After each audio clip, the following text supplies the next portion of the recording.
Hey, everybody. Welcome to the Tuesday night hang. It's supposed to be 9 o'clock.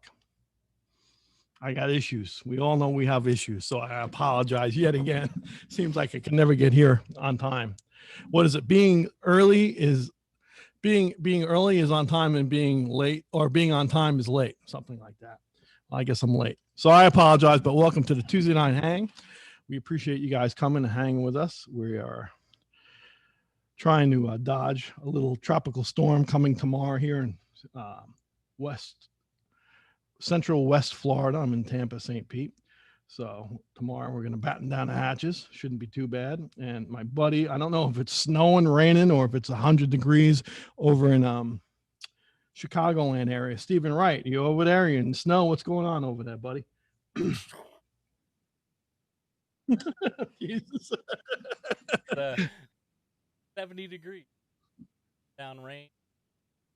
It's the what's the boating term? Batten the hatch. Yeah, absolutely. All of that. No kidding. Yeah, and like last week it was freezing out, right? It's crazy. Yeah, it snowed about a week and a half ago.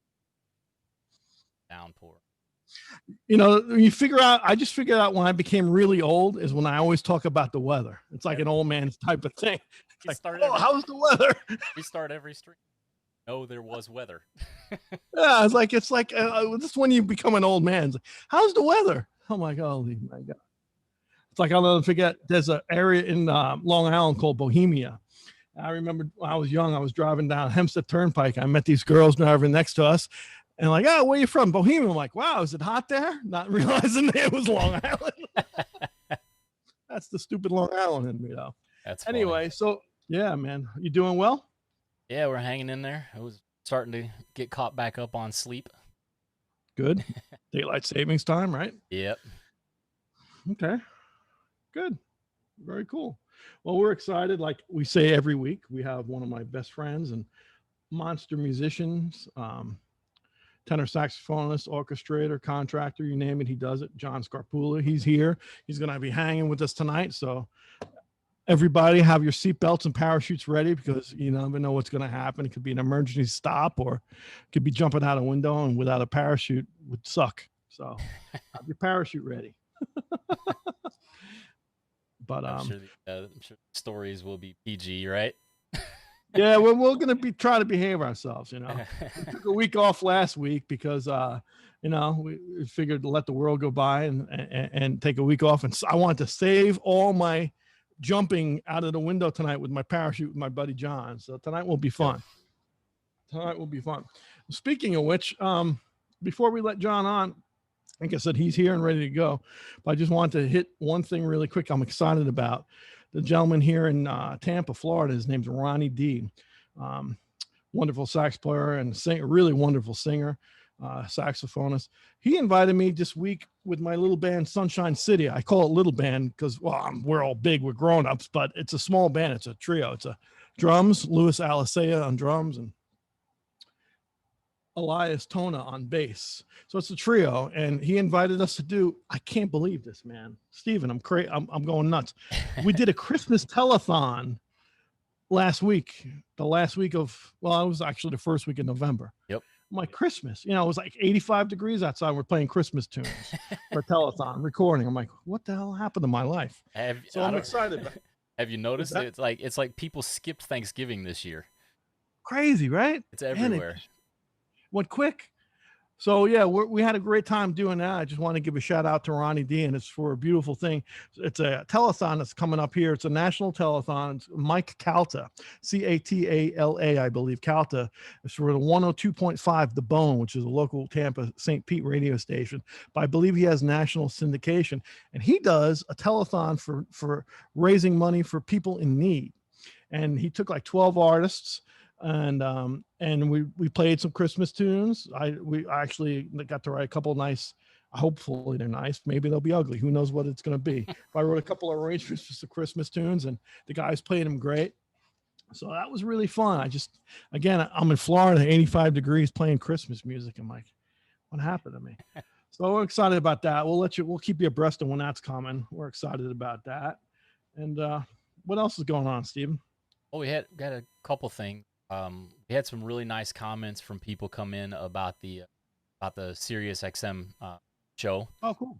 Nice. So thank you to everybody that checked that out. That was definitely a lot of fun. And again, I take my hat off to you again. If it wasn't for you, there'd be that show wouldn't materialize. You co-produced it and did a whole bunch of great stuff and made us sound great. So thank you for that. You pieced all of us together, and I know you spent a lot of time. So I appreciate that. Yeah, it was fun. You did a great job. And then the other thing that's exciting is, you guys know, if you've been on the hang past, there is a called Virtual Arts that Carl has been involved with, that they're doing basically what's one of the world's largest virtual bands. The first iteration of it was almost 2,000 people. And Carl is a featured artist on this version, and actually I'm featured all right. Yeah, I'm featured all right, boy. Can't miss me. I'm gonna use feature and perform tonight. Oh man, I'm just gonna kick your butt. Yeah, my two least favorite words. I'm a featured performer. and even better, on Thursday I'm gonna throw you in the green screen room. Get to record all of that stuff. Yeah, I get sick. I get sick in that. Last time I almost threw up in that thing. It's all green. I feel like I'm gonna puke. Well, I mean, at least you got a horn to do it through. That's normal. Yeah. But yeah, we're putting Carl in the green screen room on Thursday, and then all that stuff is being recorded, and then the show is going to be released mid-December. So there's a ton of stuff that has to be recorded and edited still for the whole project, and knocking out Carl's stuff this week. So stay tuned for a lot of that stuff. No, we're looking forward to doing it. It's been a long time coming. We've been talking about it for a while. So my gratitude towards Michael Miller, who arranged all the brass parts. Man, I met Mike a while back, and he's a super arranger. And he sent me the music the other day, and I know about 6 of the notes, 6 of the 12 on here. I know I can play. The other 6, I have no idea what the hell they are, but thank God there's a lot of rests. But my hats, a shout out to Michael Miller for getting me included with this, and the whole virtual arts community. Hopefully we can make some music soon here. Yeah. And if you guys are on Carl's YouTube channel, you can see the little preview that we put together on that Carl's YouTube. See the video entitled "Change" that was released about a month ago, I guess now. Time to change. Time to change. Speaking of change, are we ready to segue? Yeah, let's change. Let's change to something that's current events of tonight, man. This gentleman, I'm so excited. I'm going to call him a gentleman now. Later, you never know what's going to happen, but we have a great time together. He's one of my great friends and wonderful musician. Mr. John Scarpulla is going to come out, and I always like to talk about my friends and guests I have on here, because I always learn more about the person. I think I know a person until I really start researching things I don't know about these people. And I learned just on his bio, I learned some stuff, and I'm sure John's going to talk to me about what's wrong and what's right. And I always learn things from him. So anyway, when John was 8 years old, when Mr. Scarpulla was 8 years old, his two brothers opened an encyclopedia to see what a saxophone looked like. And his brother Joe convinced John that it was shaped like a letter J for John. So John was sold, and he quickly grew a love for it and excelled in his studies all through kindergarten through 12th grade. So, he gets through school. He studied saxophone. He has 2 brothers, wonderful brothers. And John went to the University of Potsdam for the music ed program. And about after a year, John decided that he would want to be in a little bit more competitive environment where he could flourish and hear more music. So he was applied and accepted to the prestigious Berklee School of Music for saxophone, performance. And he actually received the coveted Phil Woods scholarship, which was hindsight is really cool, because we all love Phil Woods, man. especially that great solo on Just the Way You Are. Phil Woods, you know, and not to mention all the other beautiful recordings that Phil did. So John went to Berkeley. I mean, right there, it's a major feat getting a scholarship, and going to Berkeley. You know, John thought right because he became very in tune with the music community up there in Boston and developed relationships that have endured for years. Of course, with Berkeley, you have great teachers. He studied with George Garzone, Billy Pierce, wonderful player, John Laporta, numerous other greats he got to study with up there. John's always ahead of the game. The way I always hung out with him, he's always 2 steps forward, man. So at that time in '85, I believe it was, he immediately signed up for a waiting list to actually study with saxophone teacher and wonderful tenor player Jerry Bergonzi. And that waiting list took a few years. So John, actually on a recommendation of his friend and I believe a teacher up at Berkeley, Joe Viola, gave a recommendation to join the Tommy Dorsey Orchestra under the direction of Buddy Morrow. So he went out with Dorsey and got a taste of being on an old road band, which is kind of cool. He traveled the States and sat on a tour bus for a year and a half. And when John's name came up for Jerry Bergonzi to study, he moved back to Boston and he continued studying with Bergonzi, Bergonzi's great. I love it. I love that stuff, man. So at that time, John was playing alto sax, but he actually jumped on tenor, I believe, at that time, and you know, studied with Bergonzi. And I think that's what John was saying, and what his bio reads is that was a very developing point in his character of his playing, and it's really shaped him as a musician at that time. Everybody has a catalyst of time, and it sounds like that was a really great time for John. So anyway, after that, he moved back to his home state, New York, Long Island, and he you know, he has a reputation of just being a monster saxophone player live and studio work. He's done a whole bunch of great studio work, live tours with, you know, funk legends, Tower of Power, rock icons, Hall & Oates, Billy Joel, Celine Dion, Mariah Carey, Jennifer Lopez, Michael Bolton, Latin guys like Willie Colon, Celia Cruz. You know, he's done a million different things. I could go on and on just telling you about who he's played with and, you know, how he was recorded for. You know, Grammy winners and nominees, and he's just a busy guy, man. Also, around a little later in that time, John, I remember, had this really, really great horn section called the 4th Street Horns, and I believe it was the inception had a couple different trumpet players in it, but it finally solidified with the wonderful few brass players out here. Tony Cadillac was the trumpet player. We love Tony. Tony was great and still is great. So it was Tony and a great trombonist named John Wheeler and John Scarpulla. Great section, man. They were on a million records. I remember, you know, talking to John and seeing what they were doing. George Benson record, Gypsy Kings, Jody Watley, Natalie Cole, Luther Vandross, Aaron Hall, Bill Cosby, Nuyorican Soul, B.B. Winans, Terrence Trent D'Arby, Salt and Pepper, the Braxtons. You know, I mean, he's done a million things with the horn section and actually bumped that horn section up.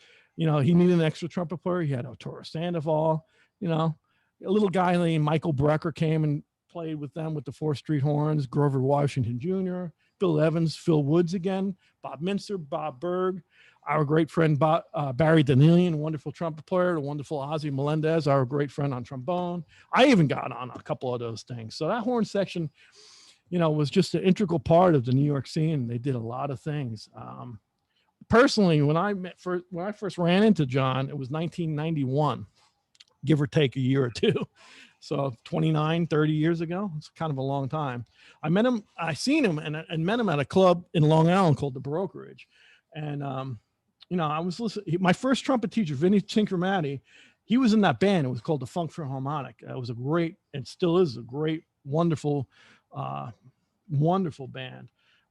And so in comes this Barry player. He's carrying a big Barry, and his name's Scarpulla. He comes in and he played that night and just killed the gig. It was just unbelievable. Typical John, fun-loving cat, happy-go-lucky, just a Long Island mess. So we all kind of liked him because we're all Long Island messes. You know? So that's what it is, man. So many hangs with John, you know, ensued for years. I got to sub on that band when Vinny or Ron wouldn't couldn't make the gig. So I got to really love playing in a horn section. I really got to love playing with John and Ozzy, but John and I just felt like a really good kinship with, and we always had, always had fun on and off the bandstand. So that was my personal thing. And I always thought, thinking around at that time, I was like, man, what kind of bands could I play in with John, or recordings could I, be involved and get John on, or vice versa. And so we were always talking about trying to get things together. And, one of them was the inception of my small bar band. At that time was called the Organic Groove Ensemble. And it was pivoted around Rano Swansky on organ and John Scarpulla on tenor saxophone. That was what I heard. And John was very humble, and I'm glad he accepted to play with us, man, because we had fun in that band. Whenever I got to play with him, I felt comfortable, and there was always a simpatico while we played together, whether it be phrasing, we always phrased alike, or trading solos. It was always natural. It always felt great. So we did a lot of great gigs and sessions, and then we did some other sessions that were not so great. Nice dog. That's an inside joke. Anyway, so John always had a knack also for putting horn sections together and people together. And I was always happy and honored to be a part of whatever he did. John's talents and abilities always would morph into many different musical styles, and his keen wit and business sense are truly second to none. I believe this, man. I mean, he has a wit and business sense, and his playing it's just John Scarpulla. I learned a lot. I learned so much from John on and off the bandstand.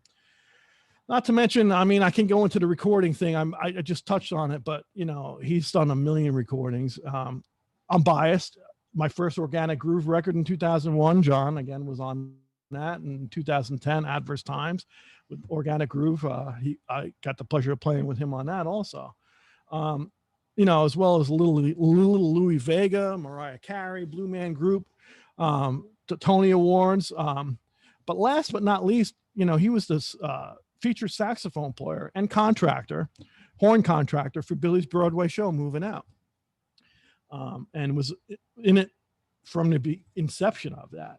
And I got to thank John. I thanked him a million times. I can't thank him enough, because he's the one that recommended me to get involved with that whole organization and Billy's music. So, John has a lot of straws in a lot of different oceans, so to speak. It's very cool. So now currently John's still busy.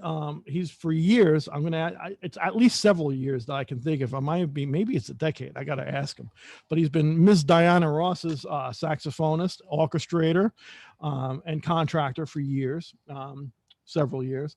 And obviously when we go out with Billy and we need a bigger horn section, he's the first call we make. So we love to get John out with Billy for gigs like the reopening of Nassau Coliseum or the historical Last Play of Shea. He's on all of that stuff. In 2000, he was a part of the Millennial Concert. So it's just a safe bet when John's involved on a gig. Great playing and a lot of laughs will always ensue. And I'm blessed to have him as one of my closest friends. Enough about me rambling. Let's bring in Scarpulla. How about a hand from Mr. Scarpulla? Where you at? I'm blushing. I'm a little teary-eyed even. Yeah, my ass. You're a lot better than I thought you were going to be, bro. You're great.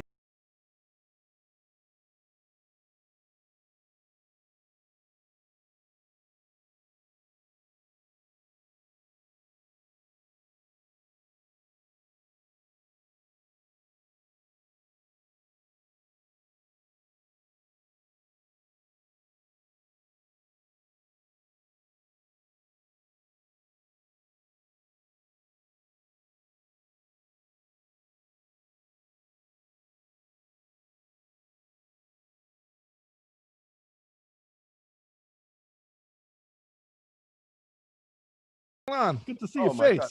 It's so funny, bro, because you're like, you're talking about all these great things, and it's it's really beautiful. Sometimes you have to actually look back because you forget as time passes. Like, wow, I did actually do all that stuff. Crazy, man. But I don't want to get caught up in this, the whole pandemic thing and everything. But gigs have been few and far between, as you know, and as the rest of us all know. And it's like, I'd like to say I'm really busy, and I've been keeping busy doing other things. But yeah. I would love to say that I'm doing 5 gigs a week, like I was doing before this all started.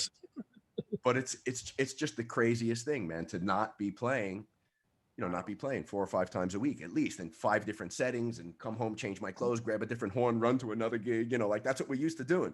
So it's a little weird the way we are, the way things are right now. So, It's definitely been a transitional period, right? Would you say? God, bro, just trying, trying to reinvent, what I'm going to do. Like, what am I going to do moving forward? Worked on my studio stuff. So now, I've done I think I've done like 20, maybe 22 sessions since February or since March. Because here, and it started, some basic things. I was recording myself. Then I got a better microphone. Then I got a better interface. Then I got a better computer, so the money that I didn't have, I spent on gear that I needed, I guess. But it's, so that's been kind of cool. It's been a little bit of a learning experience. Yeah. I made a list of things that I wanted to do during this time. Who thought we were going to be, here, 10 months later. I should have probably read a few more books, maybe practiced my flute more. In the beginning, I was practicing flute like every day. Like I was like, this is going to last 2 months and I'm going to be great after 2 months. Then 2 months went by and I'm like, enough. I was tired of hearing myself play flute. I know. Right. I know what you mean. What am I going to do now? So, we're in a weird place. I'm glad that, like, for example, you probably wouldn't have been doing this. You might not have been doing this had you been busy working, playing, touring, so you had to reinvent yourself as well. And you came up with this concept, which is great. Oh, thanks, man. Yeah. I mean, I kind of went through the same thing you did. I'm like, I'm going to shed for 2 months, and I shedded. And, Steven and I, we put out a piece of, we did one track, a virtual track. And I actually have 2 more in the can that I didn't finish because I got tired of it. We got tired of it. It's like, okay, now what, Right. So you kind of have to, I guess it's baby steps, we're all in this together, trying to figure it out. Right. But in a way it's kind of crazy because it's making me think about the older times and what we did and how we went about and doing it. And now it's a totally different time for the younger generation. Right. And, like you're reinventing yourself with the studio. I'm doing a lot of studio sessions. That's going to be the way of the world, I think. Right. Yeah. So that was going to lead me to my first question. And before I get into that, Stephen, and let's remind everybody, I see some chat, but let's remind everybody that load some questions up because I have questions, but it's a community thing. So let's all. Yeah, definitely. I'm hanging out in the chat here with you guys. I see it, even though they can't see them on the screen. I'm able to feed questions through. So we'll get to as many questions and comments as we can. I did tell the chat, just so you guys know, we are dealing with some weather here in the Chicago area, and it did give us a little bit of a connectivity issue. So I'm doing the best I can to keep it together for everybody. So if you guys hear a sound issue or anything, just type it in the chat and let me know, and we'll have a good time. Cool. Yeah. Awesome. So we're talking about kind of reinventing ourselves, and now we're almost closed off in a pandemic, so to speak. There's still some gigs happening, but not as many. Right. But when we were young, and this is a question, your boys, how old are your boys now? 11 or 10? They just turned 13, bro. They just turned 13 on October 18th. Like, it's just crazy. They're 13. They're little men. That's crazy. They're big men. I couldn't believe it. I seen them 10 minutes ago. I was like, oh my God. They're like 120 pounds. They're That's like my right arm. Right. No, they're beautiful boys. And what I'm thinking though is the way you grew up in Long Island. You grew up in Long Island, being close to the New York City. Talk to me about growing up and being into music, because I think it's going to be different for you boys now, or different for the younger generation. We were very fortunate. How did you grow up in Long Island and being so close to the city? Talk to me about growing up and liking playing saxophone. How'd that work out? Again, like, my older brothers both played. Like, my oldest brother Frank played clarinet as a kid, but he wanted to play. I think 3 brothers, right? Not 2. I messed up. I have 3. Yeah, that's why I was giving. Yeah, I messed up. I'm sorry, Joe. Yeah, I'm sorry, Joe, right. And Bobby and Frank. Sorry. But my 2 older brothers played. My brother Joe played trumpet, and having an older sibling, like, you kind of want to follow and do what they do and emulate what they do. So, like, ultimately, I wanted to play trumpet, and he was like, nope. You got to play a different instrument. And that's what led us to the Encyclopedia Britannica and the whole thing with, finding the saxophone. That's cool. But, my parents didn't have, you know, they didn't have any aptitude for music necessarily. They didn't play, they didn't have an instrument. They loved listening to music. But even what they listened to was not necessarily something that was going to inspire me to, you know, to want to play, you know, want to play the saxophone necessarily. But I had some good teachers in school, in public school, man, you know, and that's, you know, you see a Kings lot of people Park, right? in Kings Kings Park. Park. Yeah. There was Mr. Hawkins he was retiring when I got there. So like in third grade, he was the first person to give me saxophone lessons. And he was like, you know, an older guy. He was probably, you know, 60 years old, getting ready to retire. And I was a little kid, like 8 years old. Wow. But when he retired, the guy who came in to replace him was this guy, Tom Colabella.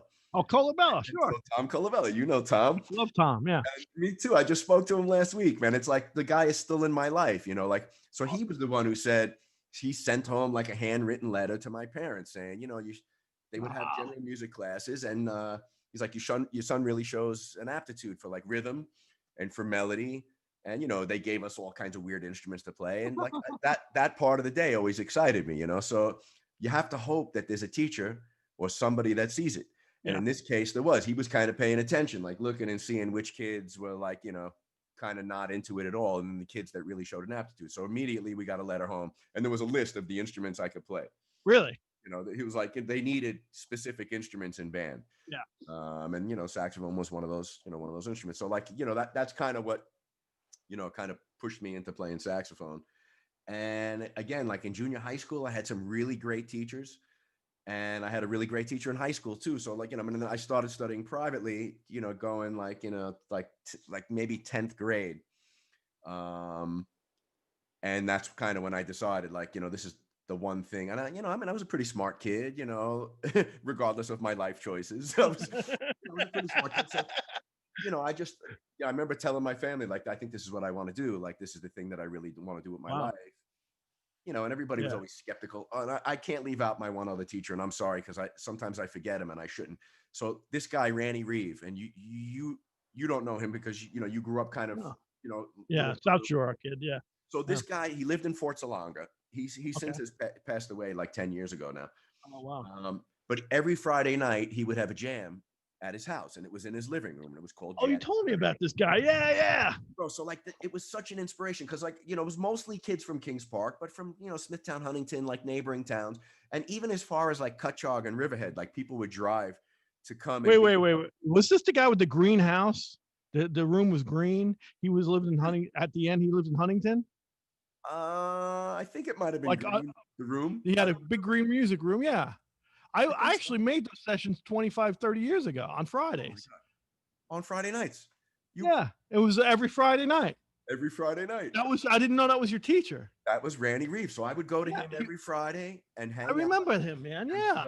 Like my brother Joe went, my older brother, and he, you know, Randy was like, you know, I heard your younger brother plays, you know, like you should bring him down. And of course, my brother didn't want to hang out with me on a Friday night. He wanted to, you know, go out and party with his friends and play a little music. Yeah. But eventually he brought me out, and I did the same thing for my younger brother, Bobby. At some point I was like, you know, my younger brother, can he come down? So like the younger kids would kind of sit and watch and see what was going on. And then when you were old enough, he'd bring you up and you play C-Jam Blues or something, you know? And like, so he was a big inspiration, like kind of steered me more towards jazz, like more towards this music and improvisatory music, where there was, you know, we learned everything by ear. And that was the hang. Like it was like this Friday night hang. I mean, I look forward to it every week. So that was kind of, you know, I remember telling him, he's like, you better make sure you get a well-rounded education, and you better study literature and history, and like, because he was a well-written.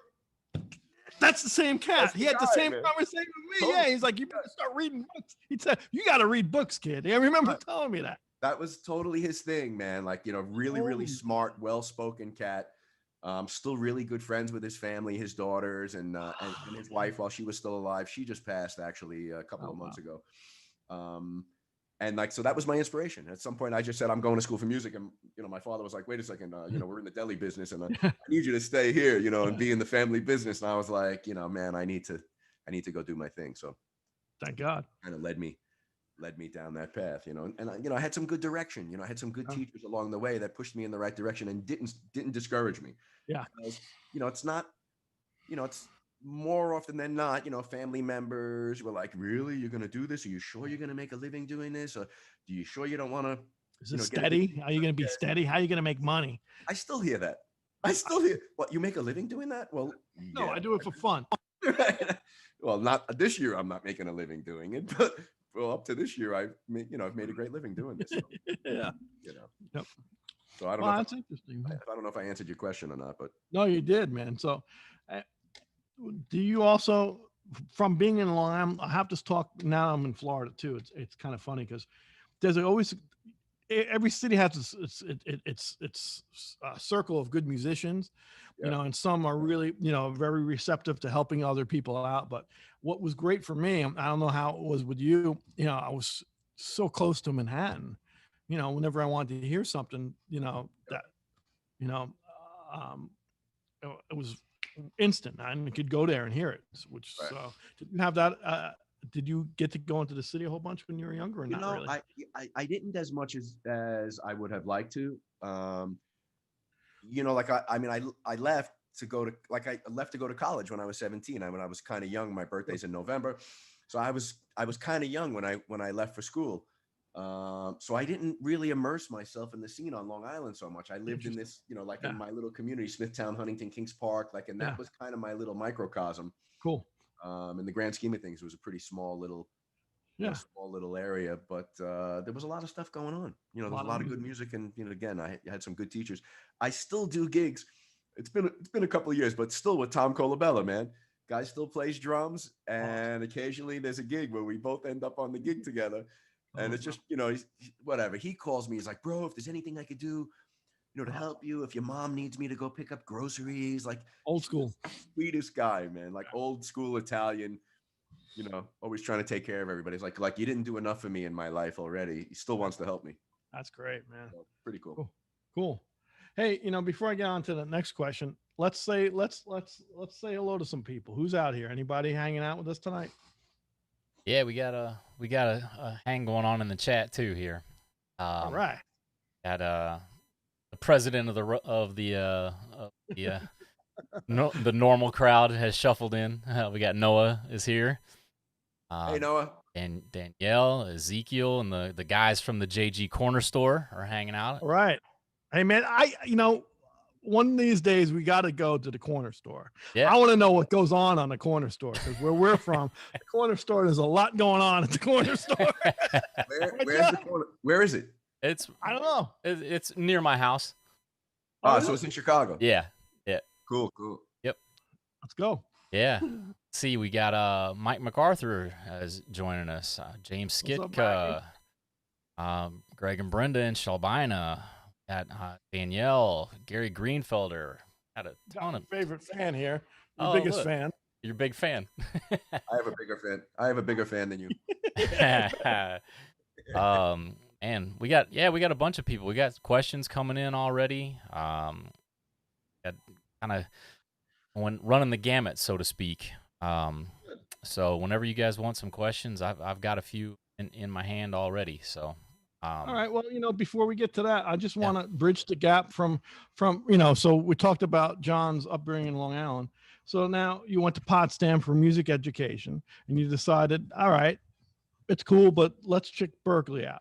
So what happened? Bro, what happened? Talk to me. So, when you're going to school for music education, so here I'm 17, I turned 18, my first month of school. Okay. And then, almost immediately they had practice classrooms, because they wanted they want you to get hands-on experience. So they stick you in a room with I can see this already. It was 26 kids, running around the room, and you have to basically go in, and there's somebody observing you to see what kind of skills you have in that kind of environment. And some people were great at it. My friend Johnny, my roommate, he was great. He had all these goofy songs and jokes and different voices, and he would give kids nicknames. And before he knew it, he had them in the palm of his hands. And I just didn't have that knack. And I'm like, the minute they put me in a classroom with kids, I was like, yeah, I don't want a music ed degree. I mean, I kick myself in the ass now, because all the guys I went to college with are all retired now, and they're all sitting, by the pool drinking martinis. But I just, I said, I can't stay here anymore. Everybody has their own path, man. I had to go somewhere else. So, and I wanted to play more. And there were some great players in Potsdam. So it wasn't it wasn't that there wasn't great competition or that there were great players, and there were some really great teachers. I mean, Anthony Maiello he wasn't the dean of the music department at that time. He became the dean, I think, after I left. Okay. But really, really great teacher. And I had a legit alto sax teacher, wow. Jim Stolte, who was amazing and the sweetest guy in the world. Wow. And really gave me some great pointers on playing the saxophone. But again, the sound that he wanted us all to go for, wasn't really what I was looking to do. So I was attempting to do that on my gear. Yeah. Like trying to, I wanted to sound like Cannonball, and, he wanted me to sound like, somebody else. So, so I knew I needed to go someplace where there was more contemporary music and jazz and funk and R&B and all that stuff. So, Berkeley seemed to be the best choice for me. And I applied to Miami, and I applied to North Texas, and I applied to the University of Rochester. So, what do you call it? What's the music school in Rochester? Eastman. So yeah. I got accepted to Eastman. I got accepted to Berkeley. Oh, wow. And, I just thought about the weather, up there. Did I really want to, be in winter for 7 months out of the year, like Steve is in Chicago? I was like, and I really wanted to go to Boston. My brother Joe was going to MIT. Oh, cool. And I'm like, I'm going to Boston.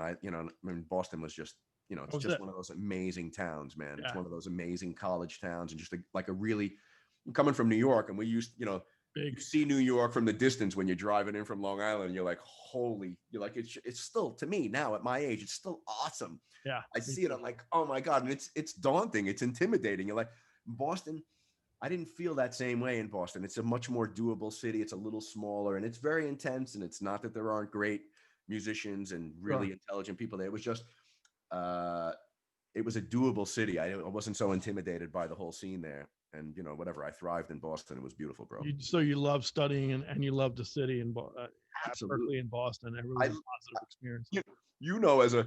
As a trumpet player, how many different places did you live in and get thrown out of, like get evicted by the landlord because you kind of didn't really tell him you were a trumpet player when you signed the lease, and then he heard you practicing for 6 hours, and he's like, you didn't tell me you were going to be home all day practicing.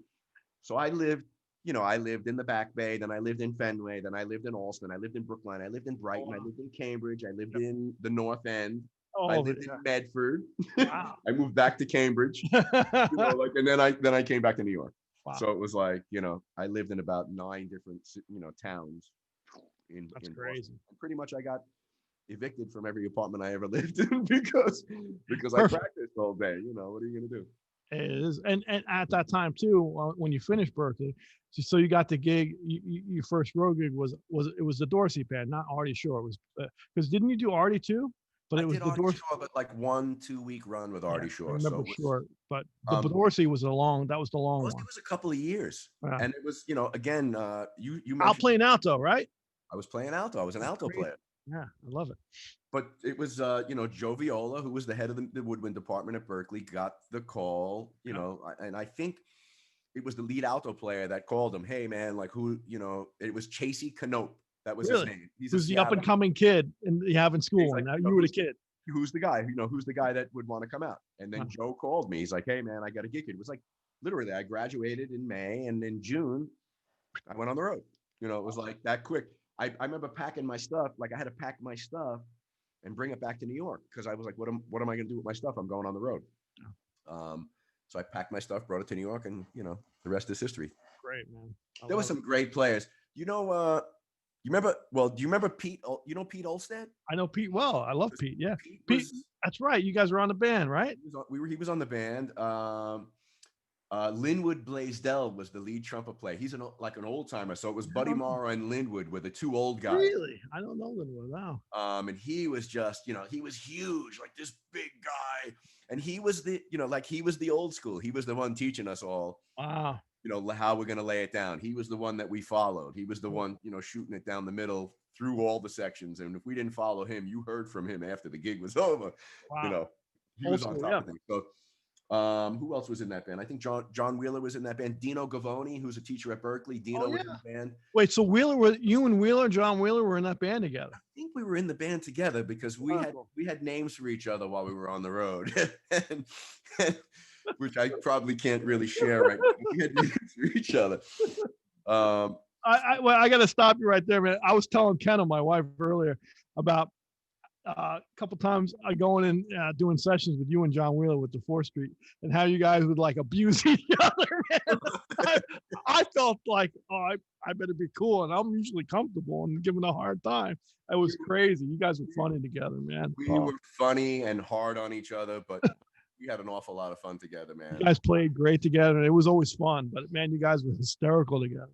Bro, at Berkeley, there was one class that I never wanted to go to, and it was like his favorite class, and it was an acoustics class. So like, and Johnny, he's like, he's Portuguese. Build shit. And he comes from like, he builds shit. He comes from like a family of carpenters, like guys that love to build things with their hands.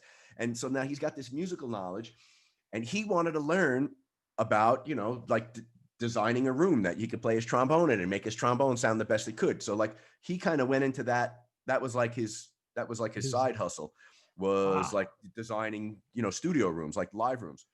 Yeah. And I remember the teacher, and I don't know why the name just came to me. It was Tom Plesac. And you really never spell his name, but he had an Abe Lincoln beard, like one of those beards. And the class was at 9 a.m, and whatever. John Wheeler would come and like, knock on my door, wake me up, like, bro, we got to go to acoustics. And I'm like, I don't feel like going. Like, you got to come. And of course, he got like a 99, and that was like probably my worst class. I mean, I was a good student other than that class. But that was kind of part of our little hang. Even so, when we were working for like, Kenny and Louis Vega at, my God. Or what was the studio? That was called Bass Hit Studio. And he would go, 23rd Street, right? No, that one was that was on 23rd Street. Yeah. And he would go in and like, put tubes in the corners and like cut holes in the back of the tubes and hang a blanket over it. And like, he did all this crazy stuff. And then we'd play, and the room sounded better. Like he just had this uncanny knack for, the science behind acoustics. So, wow. So was that the impetus when you guys were in school? Like, let's put a horn session together how did that come about? John was a big part of, John Wheeler was a big part of making that happen. But we always said we were going to move to New York. Like we always knew we weren't going to stay in Boston, that we were going to go to New York. And when we go to New York, we're going to have a horn section. So we talked about it the whole time we were in Boston. Oh, cool. All right. We always knew that when we came to New York, when we got back here, that we were going to do something and make something happen. And I'm pretty sure, and forgive me if I'm mistaken, but I'm pretty sure I came first, that I came back to Long Island, or that I moved to Long Island, and then he moved to Astoria. Okay. And we hooked back up again, like, once he was back in town and started doing work. But in the beginning, the trumpet player who would play with us was John Allmark. Yeah, I remember. John would come down from Providence and play with, and then Joe Giorgiani, who you remember Joe Giorgiani? Oh, yeah. Because Joe Giorgiani would do sessions with us too. Great player. But I think he was living in Boston at the time too, or he was living in Providence, and he would come down. He wasn't in town. I remember he was in town, came later, right? Right, he came later. He ended up moving to town later. And then somehow, like we started getting really busy. And, Tony Cadlick was like, filling in kind of in the beginning for John Allmark, who like didn't feel like driving down, however it worked out. And then it just became Tony. It was always, from that point forward, it was always Tony Cadlick and Wheeler and myself. And, Tony would, we'd come up with arrangements, sometimes on the fly, sometimes in advance. Tony wrote a lot of great arrangements. And, Tony would come in with 3 instruments. Wheeler would come in with, bone and bass bone. And I would go in there sometimes, alto, flute, soprano, tenor, baritone, and, double track. Play another horn, play another thing. And, the 3 of us sounded like 11 guys, doubled. So it's like 22 horns, it was, pretty crazy. And like you said, man, the list of artists that we played with, and we had a couple of really good accounts. I remember that kept us really busy. And there were like 3 studios that called us all the time, and it was like a constant revolving door of artists that they were producing. And even in that time, it was like, the 90s going into the early 2000s. It felt like a lot of artists were really still using horns a lot. Definitely. Yeah. There were a lot more horn sections, and even, more soloing, like, like someone would blow, there'd be a tenor solo or a trumpet solo or something. There was still like a lot more of that going on. Yeah. Some of that is kind of dwindled, and, like we'll see when we come on the other side of this, this whole disaster. We'll see where everything lays again, Yeah. with horn sections and blowing and everything. So Well, it's funny. It's just like you and me. We're just talking, but it's funny because I remember it was Ozzy Melendez and Barry and Bobby Franceschini 911 horns. yeah, It was 911 horns, a great horn section. We all love those three cats. We all play with those three guys. It was your horn section, which was the 4th Street, and then the Uptown horns were always, it was like the old schooler guys, not the old school, but they were on a whole bunch of records. So like I remember those three guys, and I was I was a decade older than you guys, younger than you guys. Right. And so it was like I remember just getting in the edge of it, subbing occasionally. Tony would have me sub, you'd have me sub. I jump around, but man, it all of a sudden was like a light switch. It just started dwindling, and that was it. But like you're right, there was a lot of stuff at the end, man. You guys were busy. It was like, bro, I have to, it's funny that, and I love that you gave a shout out to 911, because I know at some point we're going to segue into Funk Philharmonic and Ozzy and like that whole thing.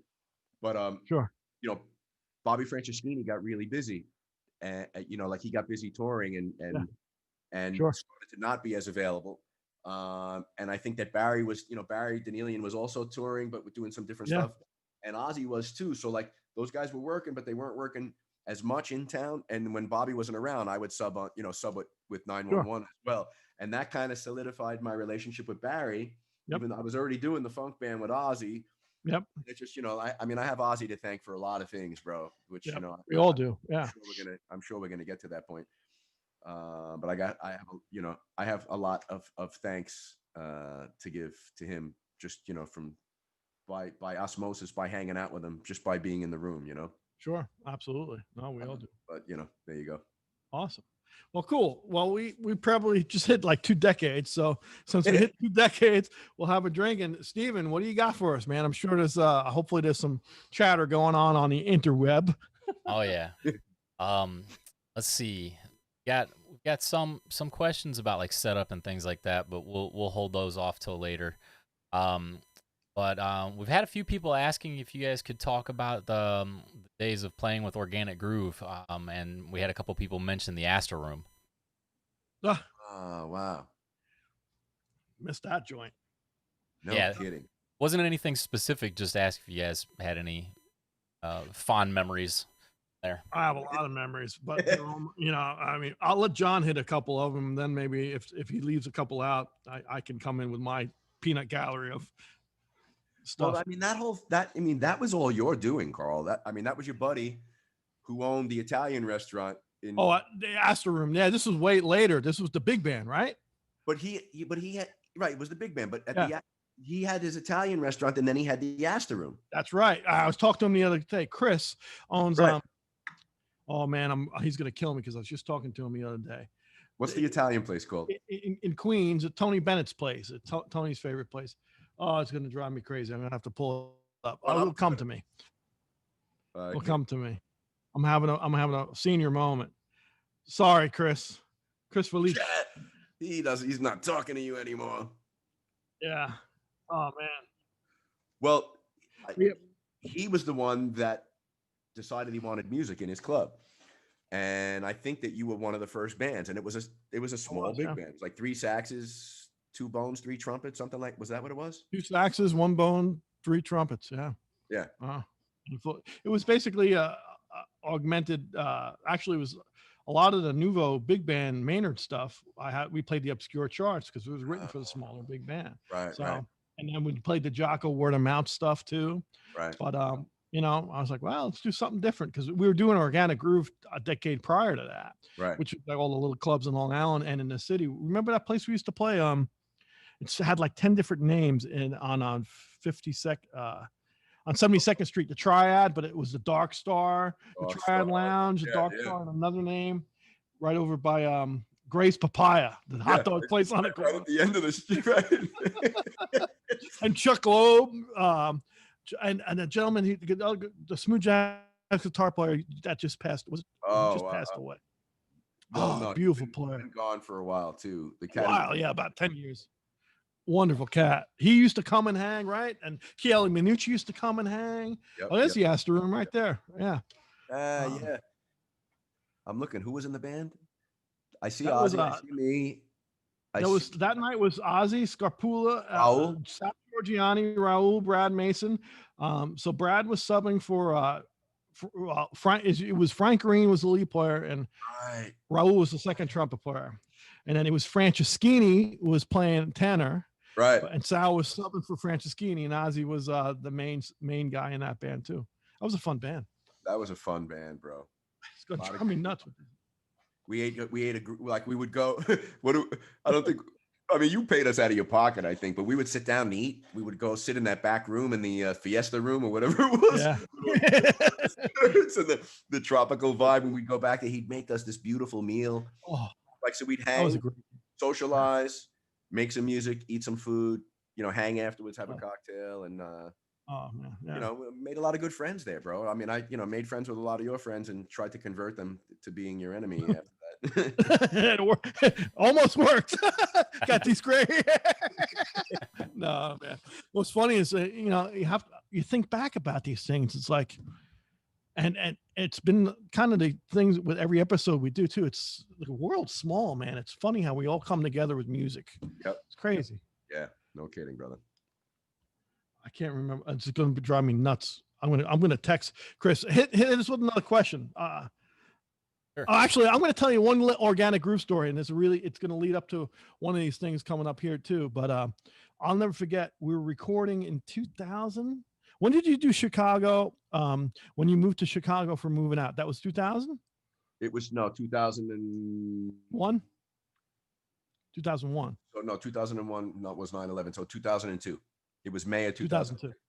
Okay, so that was 2002. The day before you moved to Chicago, it was our second tracking day of the original Organic Groove record. Oh, wow. You had to leave early. I'll never forget it. We did 2 days in Oceanside. Oceanside, right. We recorded in Oceanside, my buddy's studio. I can't remember the name of it. He just opened it, and that's actually that's a different studio. That's Tony Bennett's place. We did at Bennett Studios in Jersey. Oh, in Jersey. Inglewood. Right. That was in Jersey, that studio. That was one. I remember that studio, John. The one that we did in Oceanside. Wasn't Jay Azzolino on that, right, with us that day? No, that was Tom Guarna.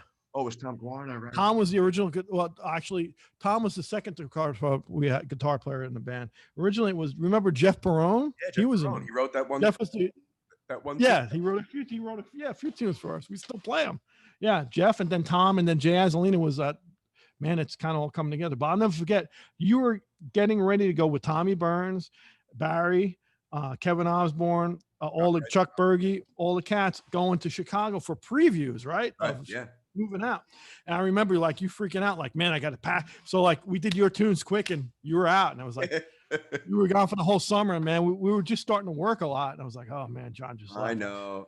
It was good though. It's a blessing and a curse to get a gig, like you lay all the groundwork trying to make sure you have work in the next couple of months or the next couple of years, and then you get a gig and you leave, and then everybody's like, oh, he's on the road. And then 10 years later, when you're not on the gig anymore, you still get guys that call you, hey man, are you still doing that gig? I'm like, bro, whatever. I've moved 3 times. I've done 1,000 other gigs since then. That artist isn't even alive anymore. Come on, man. Crazy, man. Anyway. Piccolo Venezia. Piccolo Venezia. Venezia. I don't remember. Piccolo Venezia. Okay. It's been there since the 30s. His dad owned it, and right. Tony Bennett has a table there. On 36th Street, I think it is. It's one of the oldest Italian places in Astoria. It's Astoria, right? Yeah. Yeah. I remember I think I only ate there once with you. Yeah, we had lunch. I just remember dragging. It was lunch, right? I just carrying my belly out. Like, oh my God, he gave us everything. That was great. Man. Chris, it was a good cat. He's a good dude. So cool. All right. So hopefully that answered that, Steven. Yeah. Let's see. That's nope. Sorry, everything's just running a little slow over here. Let's see. We've got Noah's actually asking if, and this is for both of you guys, are there any artists, past or present, that you would have liked to have shared the stage with but never got the opportunity? Wow. I know it's kind of open, but Well, John? I mean, somebody asked me that. They've asked me that again, and they've asked me that before. Sorry, and there's a whole bunch of artists and musicians that have shaped my career musically, my ears, my head, my thinking, that I never got to see live. Like I never saw Miles live. I never saw Coltrane play live. I never saw Cannonball play live. Like those are some of my favorite musicians and music that I still listen to every day, that I'm like turn my kids on to. I can't even imagine thinking that I would ever share the stage with any one of those people that I just mentioned. I would just love to see them live, be in the same room while they're playing live.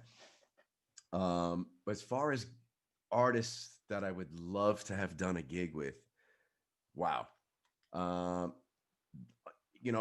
There are an awful lot of them that I got to do gigs with, which is like, it's crazy when you were reading the resume before, and I'm like, wow. I mean, I would love, like when I see videos of Stevie Wonder, like Stevie still makes me cry when I see Stevie, because it's just like, how much talent can there be in one person? And I had an opportunity to record with him, and I've been on a couple of gigs that he was part of, and he was at Diana Ross's last birthday party, and he sang Happy Birthday to her. So I've had my brushes with him. But then when I watch, video of, Stevie's band playing, I'm like, man, I would love to do that gig. I mean, they play giant steps, which is the craziest thing. Like that's one of his things. Like Stevie plays giant steps. But I'm just a big Stevie fan, and really have always been a big Stevie fan. I would love to do that gig. I mean, I would love to, I would love to play with Earth, Wind and Fire, bro, while there's still, a couple of those cats are still around, Sure, me too. And then my wife and I always joke, and this is the last thing, and then I'll pass it to you, Carl. We always joke, like my wife's like, babe, I really want to renovate the bathroom. And, these are the things you talk about when you get to be our age. Like, and that's something else I want to touch on. But so my wife will say, I really want to renovate the bathroom, or reviewing the bathroom? Well, no, the things you talk about when you're older, like we used to talk about. Well, you can't really say the things we used to talk about when we were younger. But now we talk about like the last time you went to the doctor, what your blood pressure was, the weather, colon cleanse, whatever. But no, when my wife says, "Oh, babe, we really have to renovate the bathroom upstairs," and then the joke that we've had since I've known her is, when I get the gig with the Rolling Stones, we're going to buy a new car. We're going to get a Bentley, and we're going to do we're going to renovate the bathroom and, put in a pool, and, we're going to do all those things. So yeah, I would really love to do that gig. I would love to play with the Stones. I know it's a short list of guys that have done it, but I would love to do that gig. And not because it's my music necessarily, just because I would love to, be in that environment with those cats playing for, 50,000 people at night that are like those kind of fans that just, you could do no wrong. Yep. There you go. Kind of like you do with Billy. Lucky. Lucky for that. Yeah, I mean, that whole experience still, when I think about it, I have a mixed, my emotions go crazy, man. I get totally, like, wow, I got to do this. This is pretty cool. Bro, we grew up living on Long Island. We grew up hearing that music, whether you put on pop radio or not. We grew around up, us all the time. It was around all the time. And in a million years, I never thought that I was going to go, meet Tommy Burns and get, do the Broadway show and then end up hanging with Billy and eating with him and going to his house and, and then doing gigs with him and being there for some of those iconic moments. And I'm sure, you're the same. Did you ever think, with all the things you were doing and playing trumpet, and like there were too many things that would have not led you down that path, and somehow, your path still went to that place, and we all knew that music and that man because of all the shit that he did. Excuse me. Yeah. No, all the stuff. Yeah, no. Very proper. Yeah, no, it's crazy. It's totally nuts. And just the opposite. I'll go the opposite way. So, for me, two opportunities. I actually had a talk with John Faddis the other day about this, which is crazy. One of them was I have an opportunity to meet Dizzy Gillespie, the late Dizzy Gillespie, trumpet player, and I couldn't, because I actually had a day gig and I couldn't get out of my day gig because I needed the money. And so I always wanted to play in Dizzy's big band. I always wanted to play in Dizzy's big band. Never got to do that. And then another thing came up when I was on Maynard Ferguson's band. T.Ë.T.I was doing a record with Concord Jazz, and they wanted to implement the band with some of Maynard's guys. They were supposed to anyway. And so I got the call to do that. I was excited. They ended up using the LA guys because they did it in LA. They didn't use any of us. So I kind of missed that. So I was like, man, I'd love to play with Tito.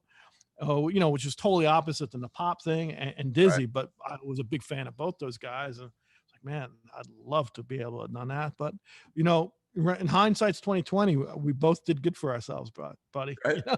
No kidding. I mean, if it ends tomorrow, I'm good. If it ends tomorrow, I'm good, bro.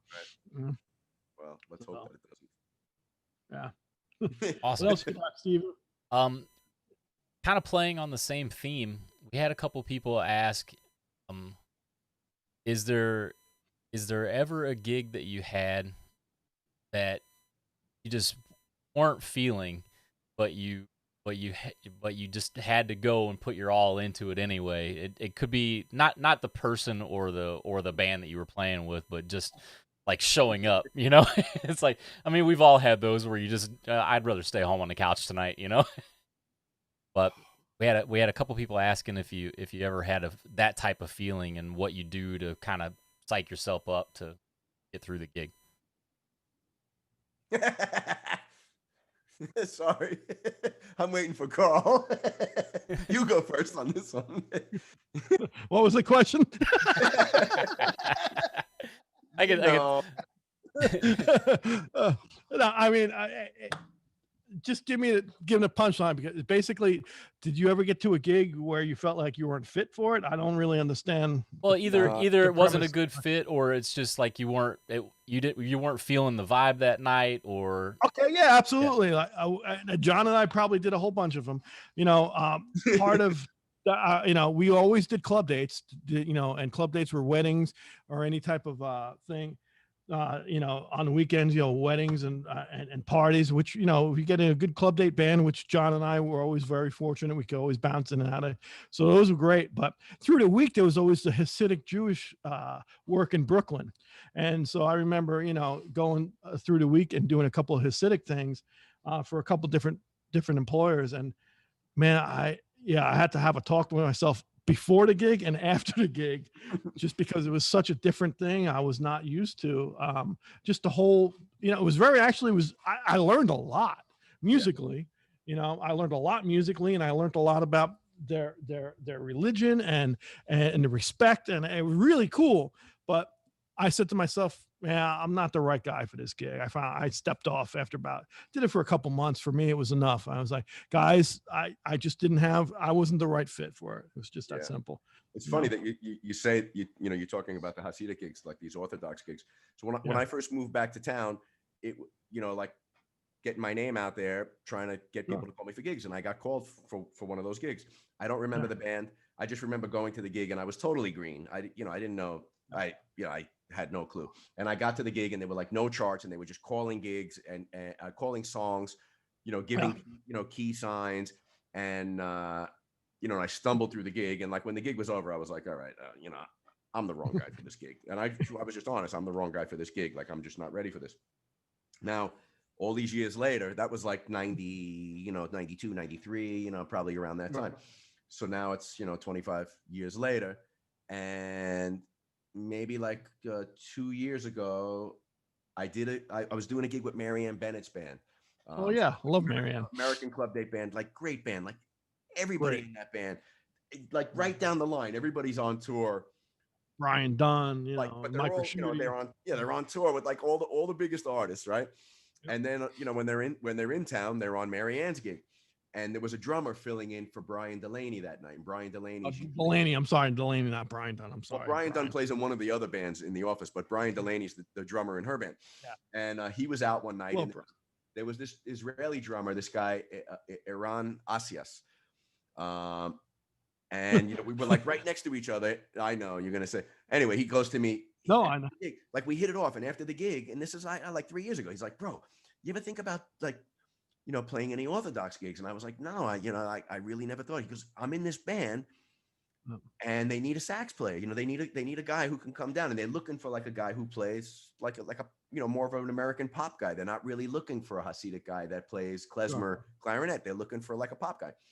And they called me, and I went and did the gig, and it was like, so it was Mike Stern's bass player, Edmund Gilmore, and then it was Iran playing drums, who plays with Patty Smythe, and then the guitar player was the band leader, and then I'm embarrassed, but I can't remember the piano player's name. And he was probably my favorite musician in the band, because he was like an Italian guy, but he looked like a Jewish kid, and he had his yarmulke, and he knew all the shit, bro. He knew all the songs. He played great jazz. So the cocktail hour was like, I'm like, holy shit. I had no idea that in that scene that there were all these great musicians. And so now over these last few years, I've been doing these gigs. Sure. And there's just there's 3 a week, which is great for a musician to work through the week. Bro, they play Saturday night scale on a Monday night. Yeah, Monday night. Like on a Monday night. And you could do Monday, Tuesday, Wednesday, Thursday if you're available. So I've been doing these gigs, and I've met, and I'm not even exaggerating, I've met probably 500 amazing musicians, and in almost every instance I've learned something from every one of those guys. You know, it's a whole cultural thing that we didn't grow up with. So what do we know about it? Yeah. Really, some really beautiful songs, some really beautiful melodies. And you know what, for whatever reason, you know, they treat me with respect when I go to the gig. There's a lot of, you know, pleases and thank you. What gigs do you go to where when the gig is over, like people that are at the event actually come up to you and say, thank you so much for your music?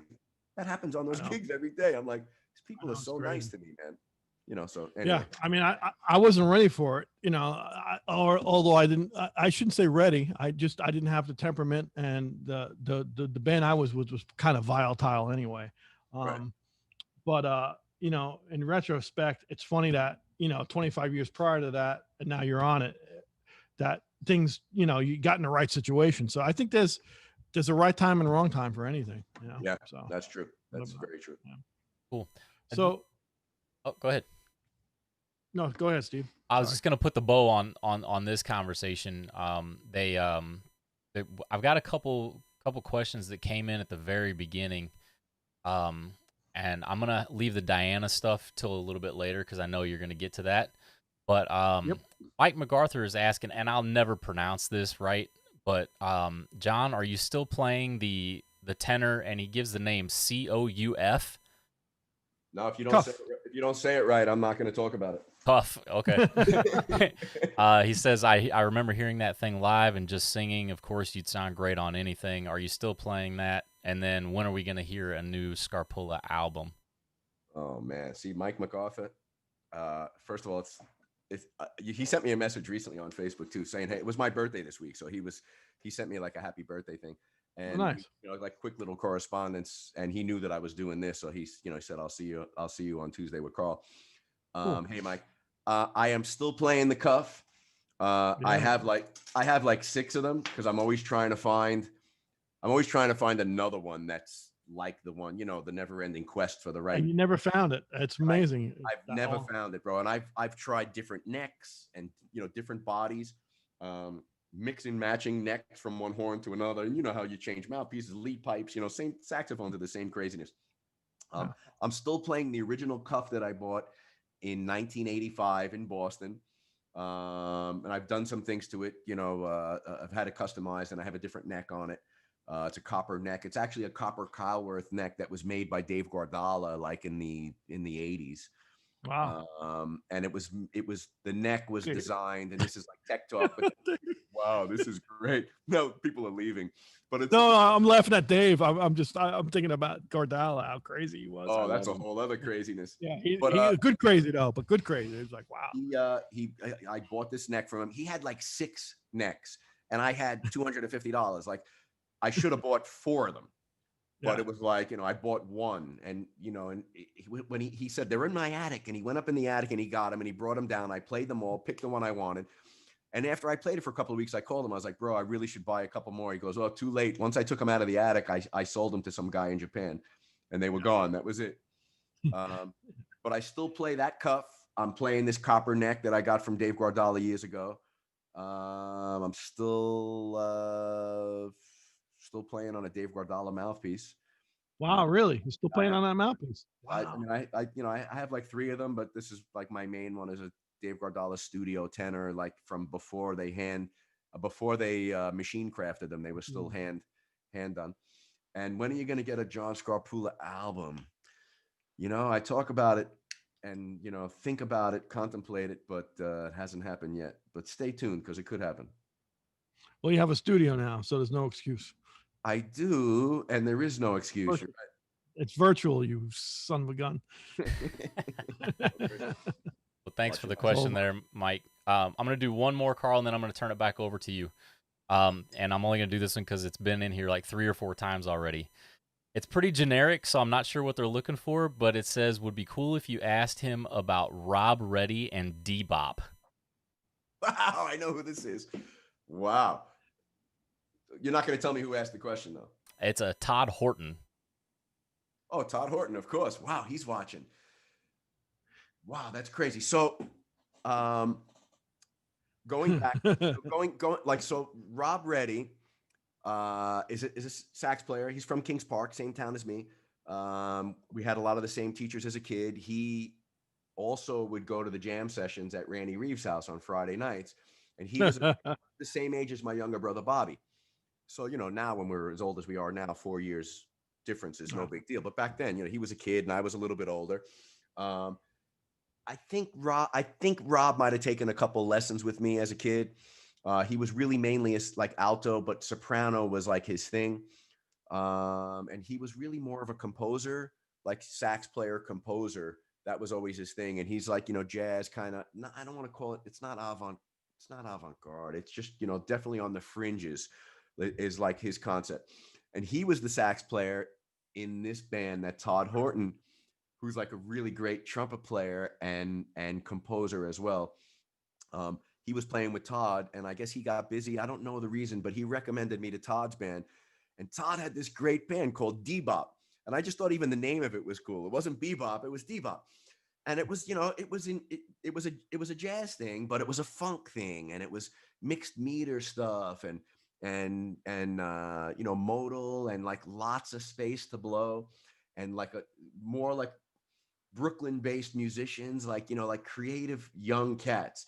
And for me, I was even a little older, like I said, 4 or 5 years older than those guys.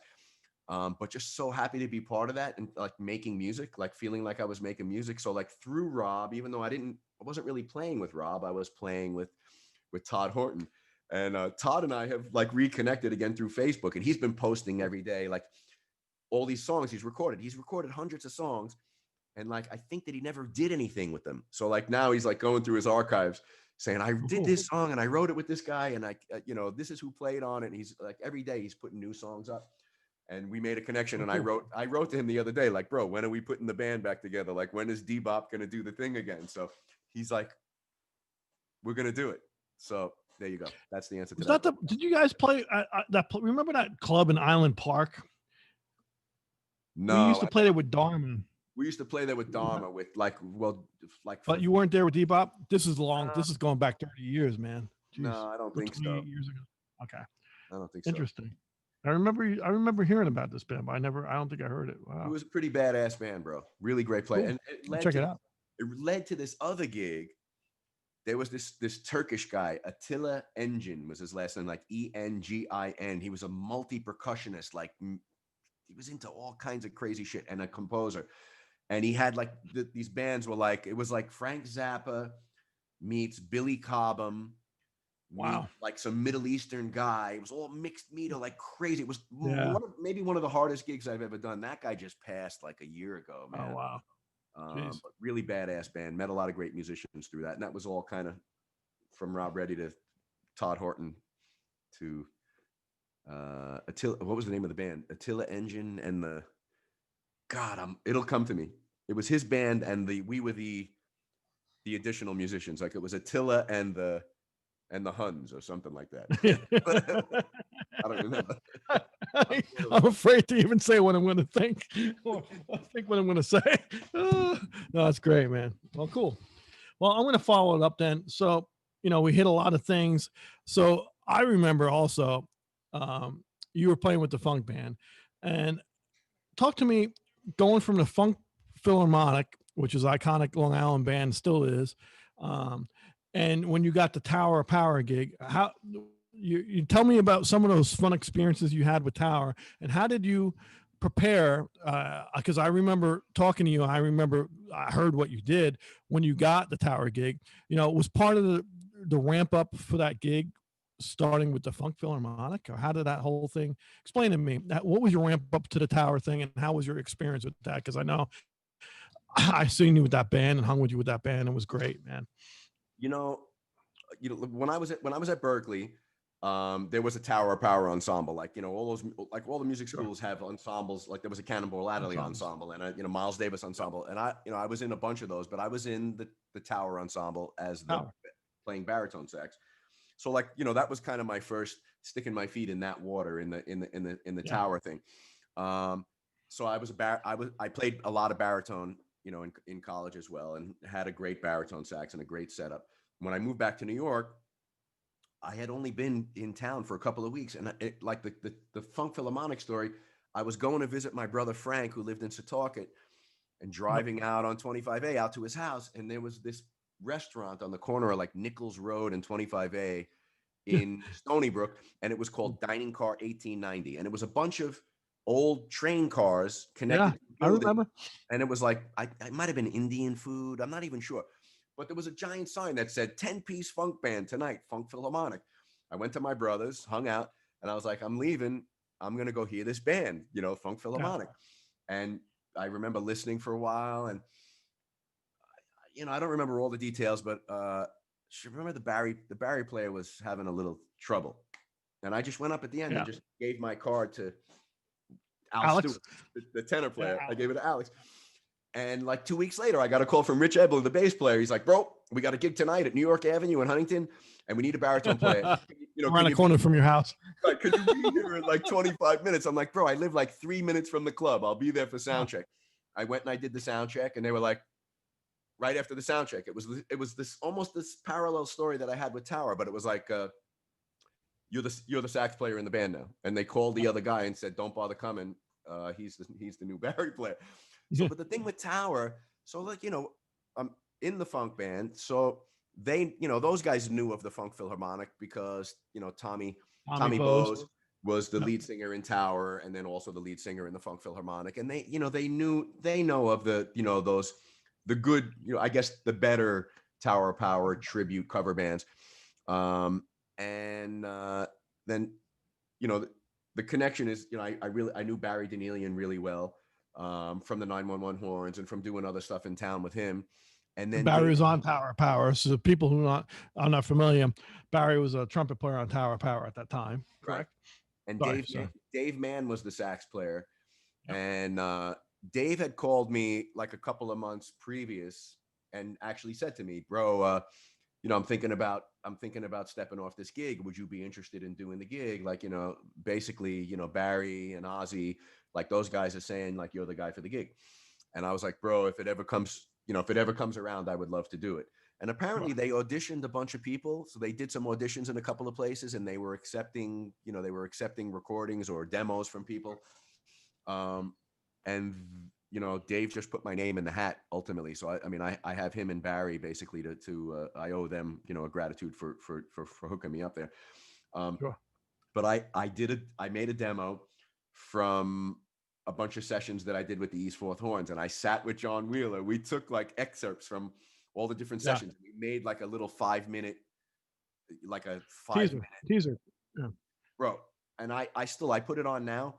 And so that was 90, you know, 95, 96. So it's, you know, 20 some odd years later. And I put that thing on now, and I'm like, damn, that was good. But I sent it to Emilio, and I sent it to them, and, you know, I get the call from Emilio, and he's a very matter of fact kind of guy. Like there's no baloney with Emilio, you know? So it's like, you know, he's like, John, this is Emilio Castillo from Tower of Power. Like that's how he introduced himself. And and I've told this story before because I have a friend, this guitar player, Sean Gillen, who would call me and make believe he was David Clayton Thomas. He would make believe he was Stevie Wonder. Like he would call me all the time and say that he had a gig for me. And meanwhile, it was just, you know, he was the guitar player and the band leader that I played with in another band, in his band. So I was like, yeah, Sean, right. And I took my phone and hung it up, and like 20 seconds later, the phone rings again, and it's Emilio. And he's like, John, again, John, this is Emilio Castillo. And I'm like, oh, damn, oh shit, it is him. And then I'm like, Emilio, I'm so sorry, man. And I'm telling him the whole Sean Gillen story that Sean used to call me and make believe he was somebody. And he's like, John, calm down, like, and then, whatever. So he just said, he's like, are you playing all the saxophones on that demo you sent? And I was like, yeah. He goes, that's probably the best demo anybody's ever sent me. And, wow. He was like, he goes, it was just, he loved it. It's like, wow. we got a tour coming up, 3 weeks from now. And do you want to come out and do the gig? And I was like, you kidding? Absolutely. So they sent me, now this is before digital. So they mailed me the book. They mailed me like the charts, and they sent me some cassettes from live tapes. You couldn't even go at that time. You couldn't even go you couldn't go to the internet and listen to a live show. It didn't exist. Tapes, baby. Yeah. So they sent me literally. I have the book. It's still over there. And the cassette is still in the envelope. Actually, I had a little Fostex. I had a little 4-track in my practice room, which was like a corner in my room. And I just told myself, the only way I'm gonna do this gig. I hate going to a gig and seeing someone read. It just, I paid to see the band. I didn't pay to see some guy sight reading the book. And I get it. Guys come on a gig for the first time, and it's happened to me 1,000 times. And they have to read the book. And if somebody paid me for 3 weeks to learn the book, then I would memorize the book. But that never happens because nobody ever does that anymore either. But with Tower, it was just, I just had this thing, like there was no way I was going out on that gig not knowing my parts. And I knew the songs, like the songs were in my head, but the specific tenor parts that were their arrangement, I needed to get under my fingers and in my head. So I just sat all day, every day, and learned every song they sent me and memorized the whole book. So, so I went to the first sound check, and I don't remember where it was. I think it was in Texas, someplace. It's a big state, but went to the sound check, and when you go to that gig the first time and you're the new guy on the block, and I knew Barry Danielian was the only guy in the band I knew, and I didn't know anybody else, and I knew of all those guys because I had seen them play, but I didn't know anybody. So it's just, Emilio's like, okay, we're gonna sound check now, bring out the music stand, and I'm like, no, I don't need it. And he's like, oh, sure, you don't need it. All right, let's see. Let's do Soul with a capital S, and Soul with a capital S just had, it has there's a lot of stuff to play on that song. It was just a lot to that song. Played the whole song down. And he's like, oh, wow, all right. And I don't remember what he called next. He called like 2 more songs. And then he said, did you memorize the whole book? And I was like, yeah. He goes, sound check's over. Let's go eat. And that was it. That was it. And there were a couple of tunes that night that I felt that I could have known a little better. They were there were a couple that I just didn't quite have under my fingers, but I just kind of, I guessed and got my way through it. And then after the gig, he was like, wow, man, you want to do the gig? Like my audition was the first gig kind of. That was big, yeah. I want to stay on the gig. But when that tour ended, it was like 3 weeks. At the end of the tour, he's like, you want to be in the band? And I was like, you better believe it. Absolutely. And that's kind of how that gig came to fruition. So cool. That's a great story. The young people have to realize that being prepared is, that's right there, having it under your fingers and memorizes. Even when we were with Diana too, it's like, we had we had everything memorized, most everything memorized, at least a show, not the whole book, but it definitely goes, does us. But I agree with you. It's like people are not paying, especially on a jazz or symphonic gig is a lot different, but you go to a pop gig or a Motown or a funk gig, people really don't, it's not part of the DNA of reading music, Right. Yeah, definitely. I remember you with that band. You were an integral part of that band, and so that was a beautiful part of history, man. And I remember after that too, the Tower thing. How did you subbed for a lot of different a lot of different acts. Huey Lewis is one of them that sticks in my head. You sub for the sax player with Huey Lewis. You know, you sub for us with Billy in Hawaii. You know, Yeah. you sub, you know, Hall and Oates. You've done a lot of different things. How do you prepare, you know, so talking about a music stand now, and how do you prepare, you know, you're hired gun, a guy's going on vacation, he's getting married, you're coming in for a couple of weeks.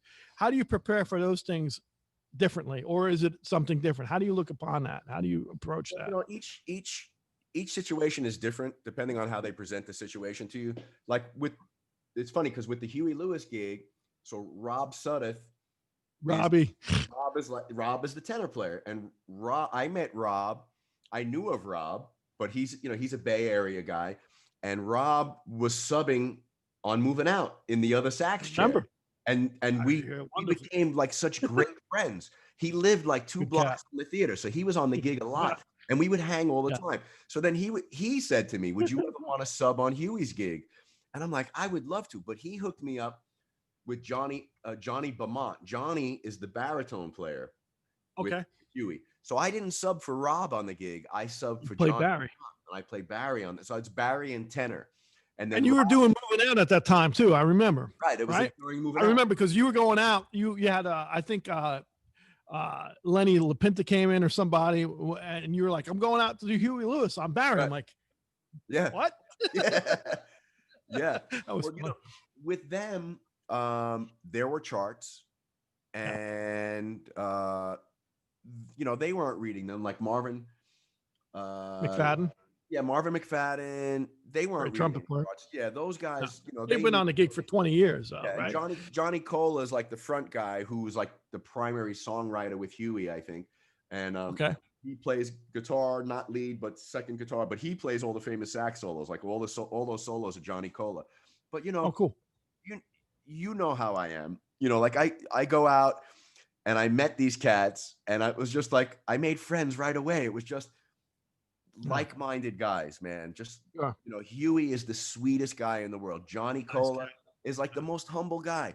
I'm like, bro, I've been listening to you play since I'm a kid, and that means that I'm younger than you. But I've listened to these sax players, these sax solos. I've been listening to them for years. We couldn't help but not hear the Sports album on every radio station.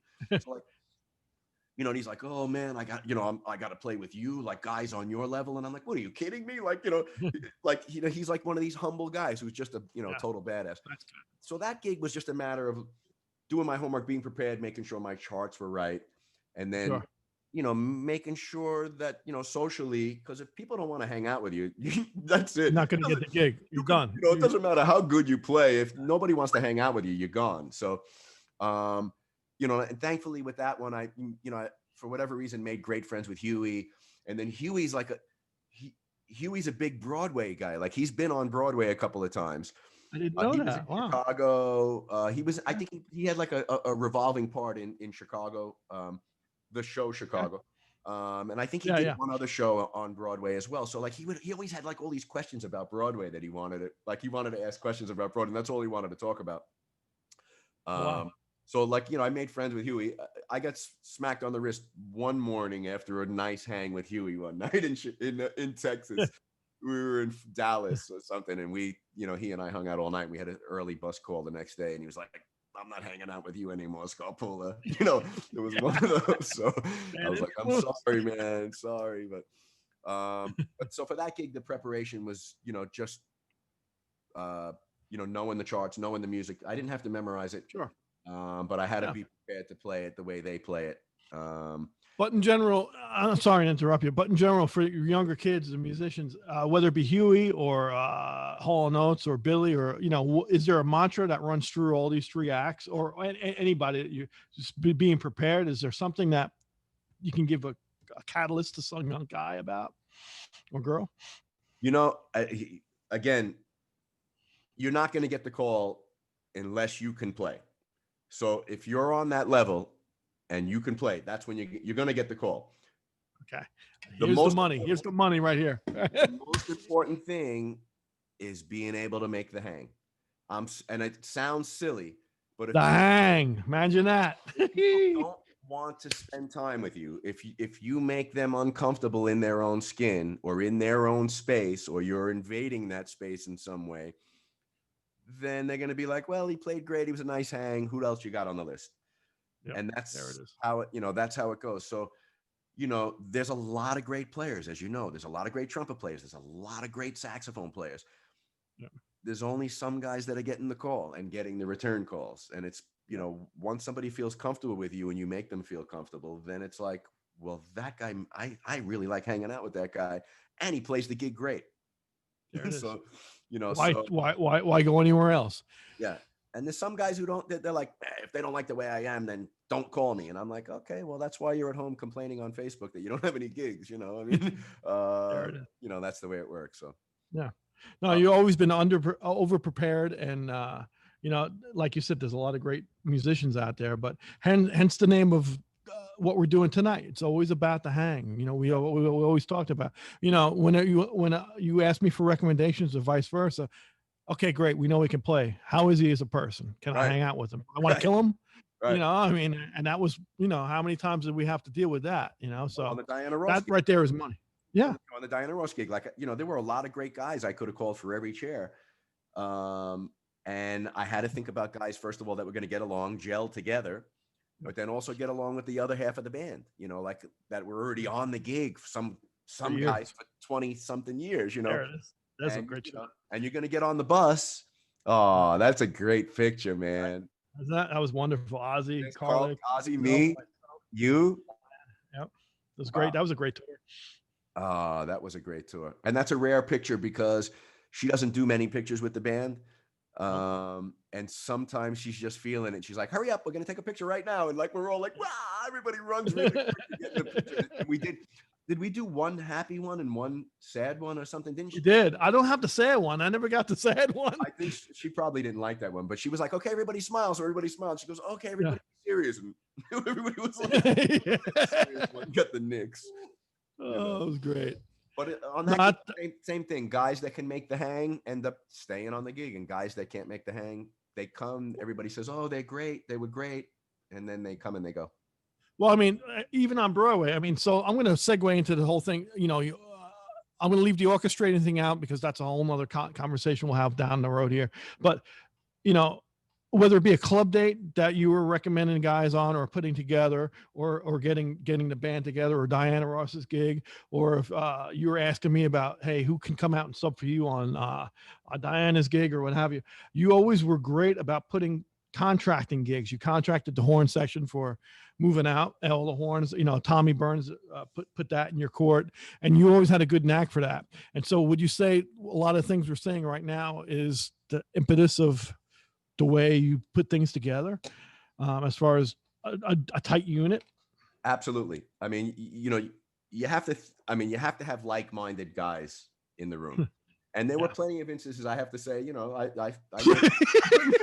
I've made it. That's a different show we should do. The guy I punched on the stage and he went flying.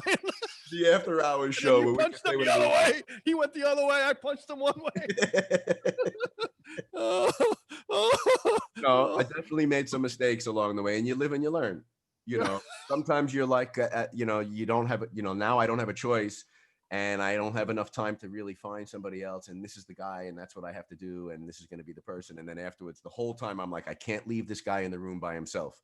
I have to make sure that whenever he's in the room, that I'm in the room too, because I'm going to have to be the buffer at some point and make sure he doesn't stick his foot in his mouth or somebody else's mouth. That'll happen too. I learned along the way. Somehow you ended up in that mix, which is really funny. But, crazy, right? With the whole moving out thing. I mean, you were a shoo-in, and can I go to that, or were you? Yeah, no, you do whatever you want. Yeah, please. I was doing the move it out thing, and the other guys are always looking for other people to sub for them because like some, on Broadway, it's like, for people that don't know, every musician has his position, and his position is secured by the union, by Local 802. So once you've done the gig for, like, I think it's 4 or 5 weeks, then that chair actually becomes your chair for the duration of the show running on Broadway. But you're also required by union law to have at least 3 subs in the lurch, so that if you can't make a show, there's somebody who's always prepared to do the show for you. And you're kind of required. It's not really a law or a definite rule, but you're required to have guys in rotation, and you want to keep rotating when you have to have them up to a certain level. So you have to really keep them playing. You can't call a guy once and then 6 months later call him and expect him to know the show. So you try to keep guys in rotation. Then they get a gig and they go out of town. Now you need another guy, and you have to go through that whole process. And what was the point that I was trying to make? Oh yeah. So, Barry Danielian was the trumpet player on the show, and he had, he was the one guy in the band, in the Moving Out band, that actually had done Broadway before moving out. And he was the principal trumpet player, so people know he already had the gig. Right. Just so people know that. I came in 2 years later as principal, but I subbed. But go ahead, I'm sorry. Right. But so Barry, he was calling like the regular guys and guys that he owed to, guys that had been calling him for the 5 or 10 years prior. And then those guys got gigs, and he's like, bro, I need guys. Like I need a trumpet player. And between Kevin Osborne and myself, we were like, you got to call Carl Fischer. You got to call Carl Fischer. And I knew where you were at that time, emotionally, financially. You were looking for a gig, you needed a gig. Yeah, I was out with Maynard. I just came off Maynard's band. Right. And it was funny because you guys were just it was the 3rd or 4th month of you guys being on Broadway. I remember you guys call. I'm like, even the previews, I'm like, what, already? Right. But whatever. Yeah, I needed a gig. Yeah. But it just, it worked out. I mean, it worked out. Barry, I think that Barry knew of you, but he didn't know, like, you weren't in the Broadway scene. So he was I wasn't at all. So like he was skeptical about making that call, but the deal. You came in and again, you came in prepared and did your homework and, thanks. And did your Carl Fishism and you rose to the occasion, and it wasn't an easy, you have to, for people listening, when you come in and sub for someone on Broadway, you have to do your best to sound like the person you're subbing for. Like that's your gig, is to come in and sound like that guy, so that nobody on the stage knows that the regular guy's not there. That's your gig, to come in and do it. And it's hard to do. It's really hard to do. So like props to guys that do that. But you came in and killed it. And I know the one tune that was the hardest was Elegy. Yeah. Remember that? All myself.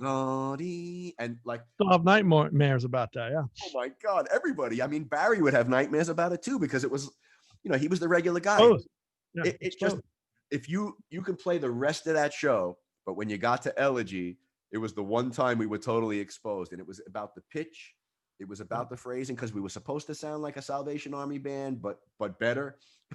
And yeah, it was just hard. It was really exposed and scary, and especially for the trumpet player. And you came in and killed it. So, and that's how everybody was like, oh, Carl Fischer. Oh, Carl Fischer. Hey, you hear about Carl Fischer? Then Billy would come to the show and be like, hey, I like that guy, and that's, that's how this shit happened. So, Yeah, no, it was great. And then Barry was very, became friendly with Barry because, also too, what's funny was when you were with Tower, you threw my name in for the Tower gig also. It was Don Harris. And again, Barry didn't really know me. Don worked with, so it was like, I was still touring with Maynard at the time. And so the timing wasn't right. And I wasn't a New York, I wasn't in the scene as far as Broadway and doing any pop work much, so it just, when Barry stepped off, I was great. It was great because he said, I'm stepping off.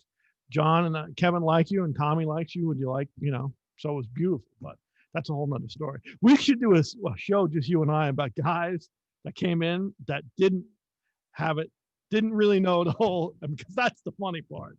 Because there's some funny moments with that. Some of it was just natural, and some of it was alcohol induced, but I mean, it's almost 11 o'clock. The kids are all in bed now, right? Yeah, exactly. There was some funny moments, and there were guys that would come in thinking they knew the gig or knew they were prepared, and then the stage. I'm a Broadway guy. I know the gig. I can play Broadway. I've done Broadway. Right. This was not a Broadway gig, though. It was on Broadway, but it wasn't. It wasn't a Broadway gig. It was it was a pop, and it was a rock gig, and it wasn't about the charts necessarily. It was about the sensibility, which was very different than a typical Broadway sensibility in a lot of ways. We were notorious. We were notorious, and they still. Now that show ended. When did we end? In 2006.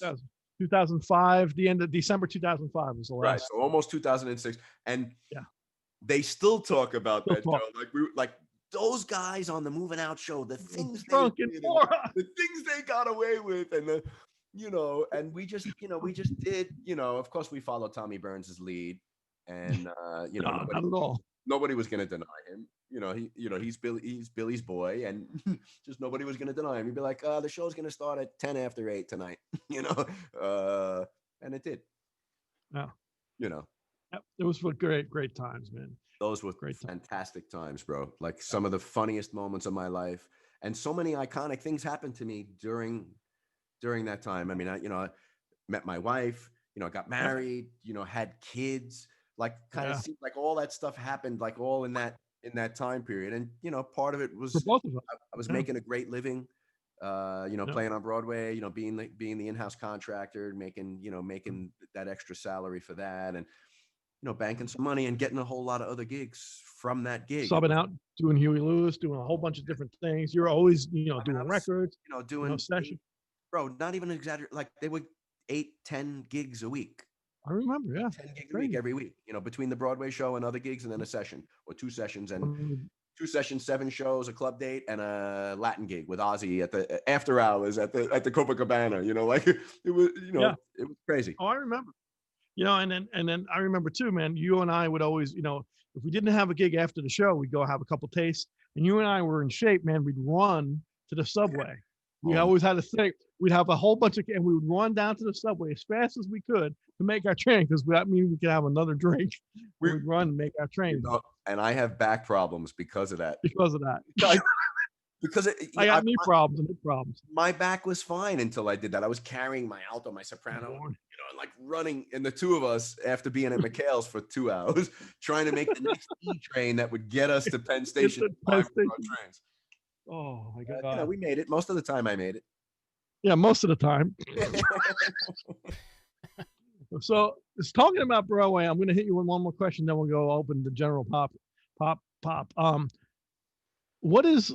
So you talked about subbing. We talked about playing on Broadway. What's your secret and concept for playing in a horn section? And how is it different than maybe playing in a small jazz combo, like a fusion thing, or even Organic Groove? So do you differentiate a different concept between playing in a horn section gig or a pop horn section than if it's a small jazz gig? So I usually tell people that, like much of my career, and it wasn't necessarily by choice, it's just how the path ended up working. Most of what I've done has been horn section stuff. Like it's almost like, I've not been the solo guy, the front man with a quartet, or like with you, like where it was the two of us and a trio. I haven't really done that as much. Mostly but what you're so good at it. That's the thing. I love it, man. I love you in that element. That's why I'm asking you this question. But with you and I, it was a horn section. Like it was two of us. It was a small section. Yeah, we kind of did that. Yeah. So like for me, it was always, it wouldn't necessarily always be my sensibility. You have to be flexible with your sensibility, because if you're like me as a saxophone player, now sometimes it's different for a trumpet player, because the trumpet player's role a lot of times is the section leader. Yeah. So the trumpet player a lot of times will be laying it down, and so then you have to I have to go to that sensibility. So it really depends on who the trumpet player is sometimes. And some trumpet players relinquish that responsibility in some ways, where they want everybody to be an integral part or an equal part in the decision making and how you're going to phrase things. And then some guys are like very directive, like, listen, we're going to get the job done if I lead the section and you guys follow. And so like the biggest thing for me is knowing that dynamic sometimes beforehand, or figuring that dynamic on, out early in the gig. And, I could very easily, if it's somebody I don't like, which doesn't happen that often, but you could get in there and intentionally be the stick in the mud. Yeah. And I don't do that. But sometimes I'll mess with guys that are my friends that I know they're trying to play something really fiery, and then I'll intentionally pull it back. Just pull the line back just a little bit. And then like, they'll turn to me like, really? Yeah. You know, like, really, is that what you're going to do? All right. So then the next time, then he's going to play the line. He's really going to pull it back to the point that then the band leader looks at us like, really? Is this what you guys are going to do? So I think it's always a like a little bit of a give and take thing when you're in a section, whether it's a 2-piece section, a 3-piece section, a 10-piece section. Like, I really try to fit in the section.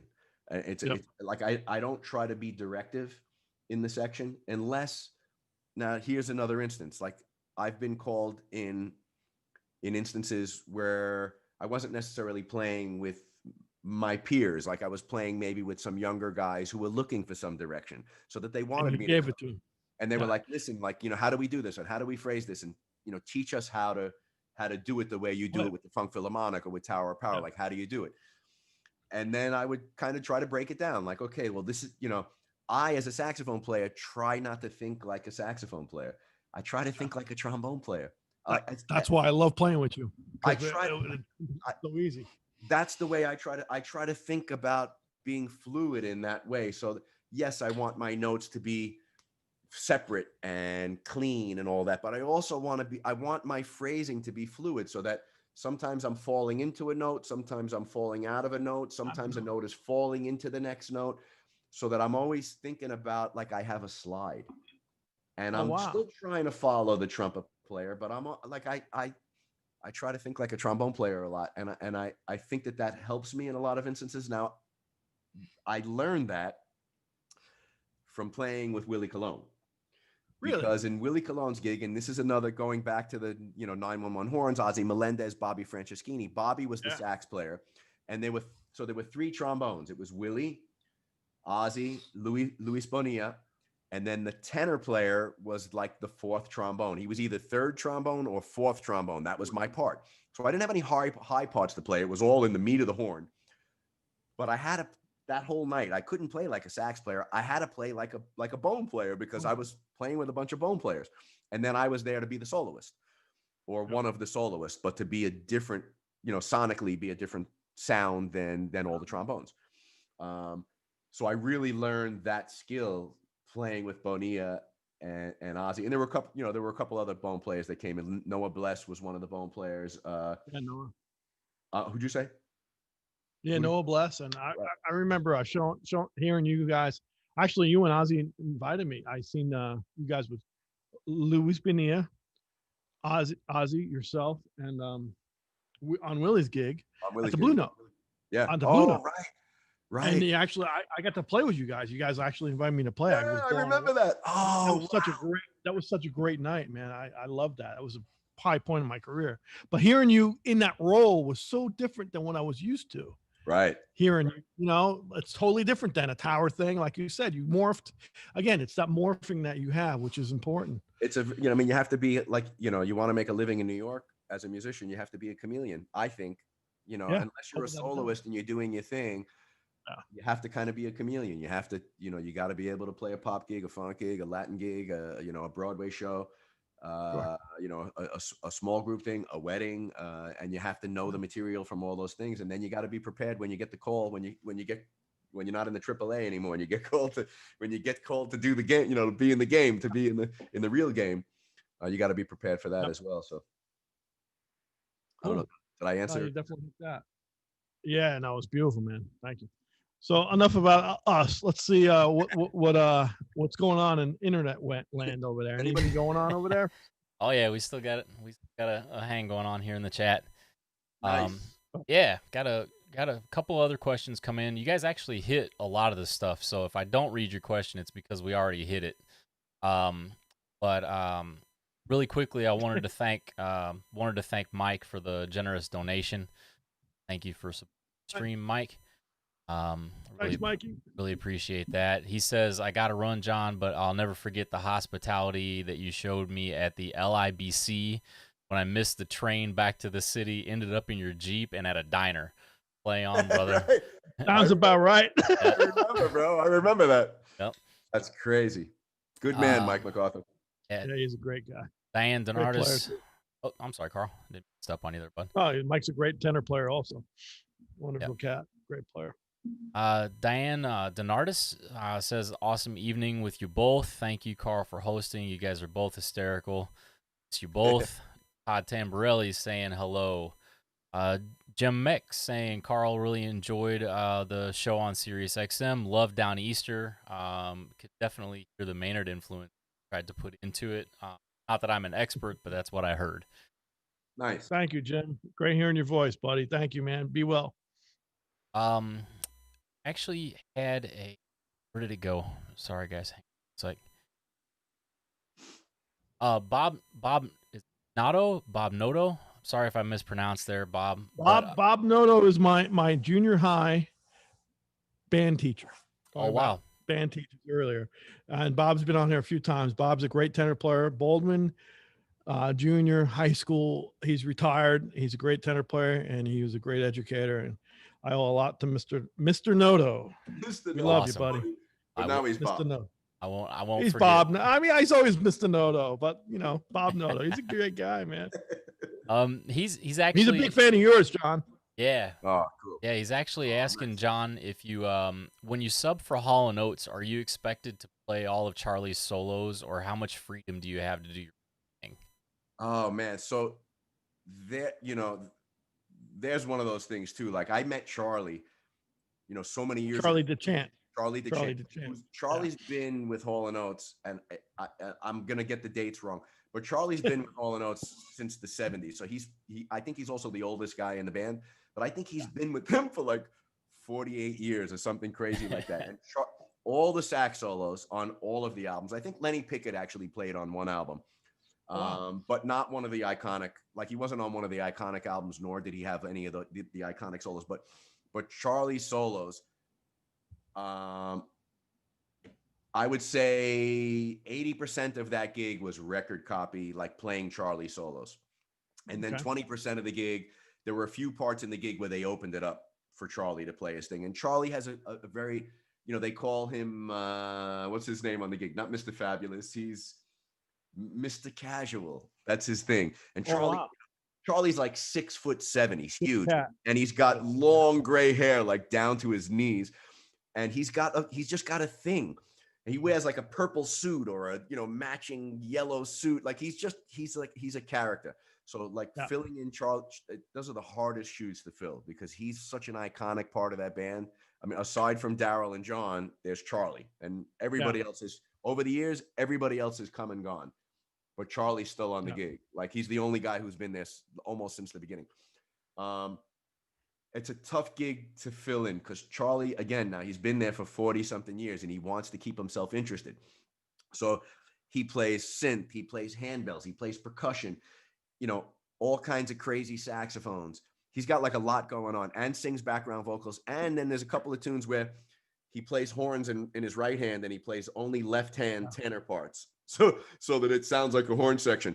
So like learning his book, I had to get his rig, his keyboard, his whole rig and set it up in my room and practice playing his book because there was no way I was going to be able to sing those parts, like literally play a horn lick, sing a background part, go back to playing. It was really hard. And I really, like I said, 80% of that gig, I had to play everything that Charlie did and try to sing everything he sang. And then maybe 20% of it, I got to play, like do my own thing. Wow. Yeah. Awesome. Ezekiel's asking, what is your favorite song or lick that you guys have played or recorded together? Wow. There's a lot of them. Was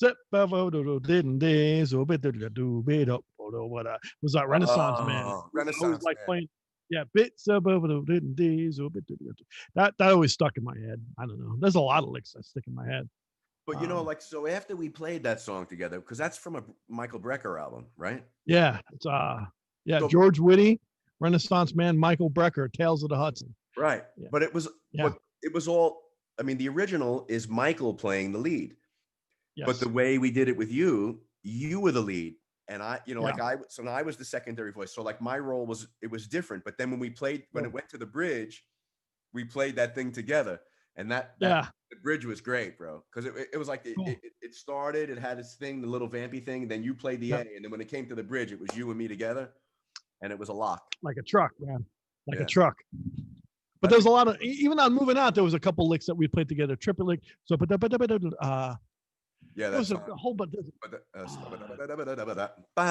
it was almost Yeah, like exactly. yeah, Yeah, to Toto tune or the it was almost Rosanna like the tune. Toto tune, right? Exactly. Yeah, Oh, yeah. wow. Yeah. Great. There was a lot of licks. We probably forgot too.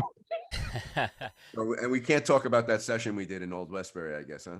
Oh, dude, no, that's what I was saying. Is we did some great sessions, and we did the session in the basement of Old Westbury, right?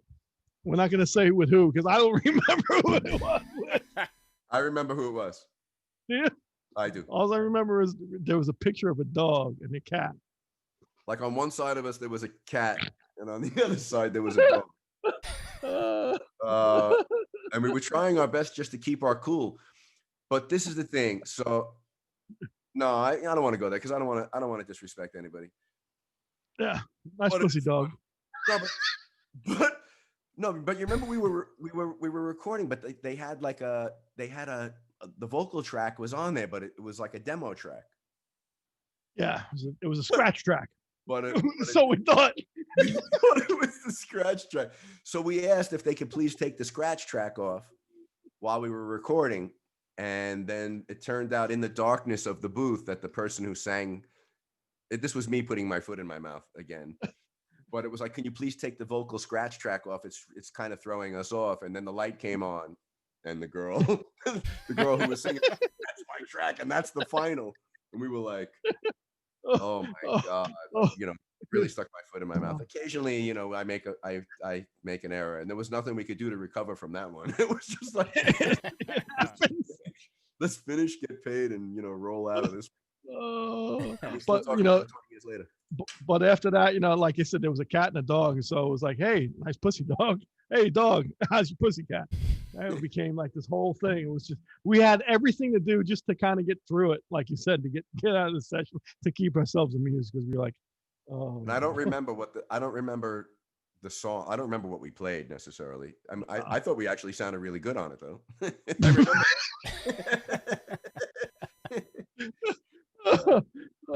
That's one of those ones when you're on a gig, or you're at someone's giving a speech, or you're at a wake. Yeah. Someone's talking, and you can't look. You can't look at the guy next to you, because if you look, you're just gonna burst out laughing. So we were sitting right next to each other. We could not look at each other, because if we looked in the middle of, like, if I just turned to him and looked a bit while we were playing, he would just start laughing. So we tried our best to get through it, not look at each other. That's funny. We've had a lot of. There's I know we're coming up on 2 hours, but if I go this whole show without asking about this, I'd have to smack myself. As everybody on the stream can see, you guys don't have any fun together at all. So you guys have to explain what the hell was going on here.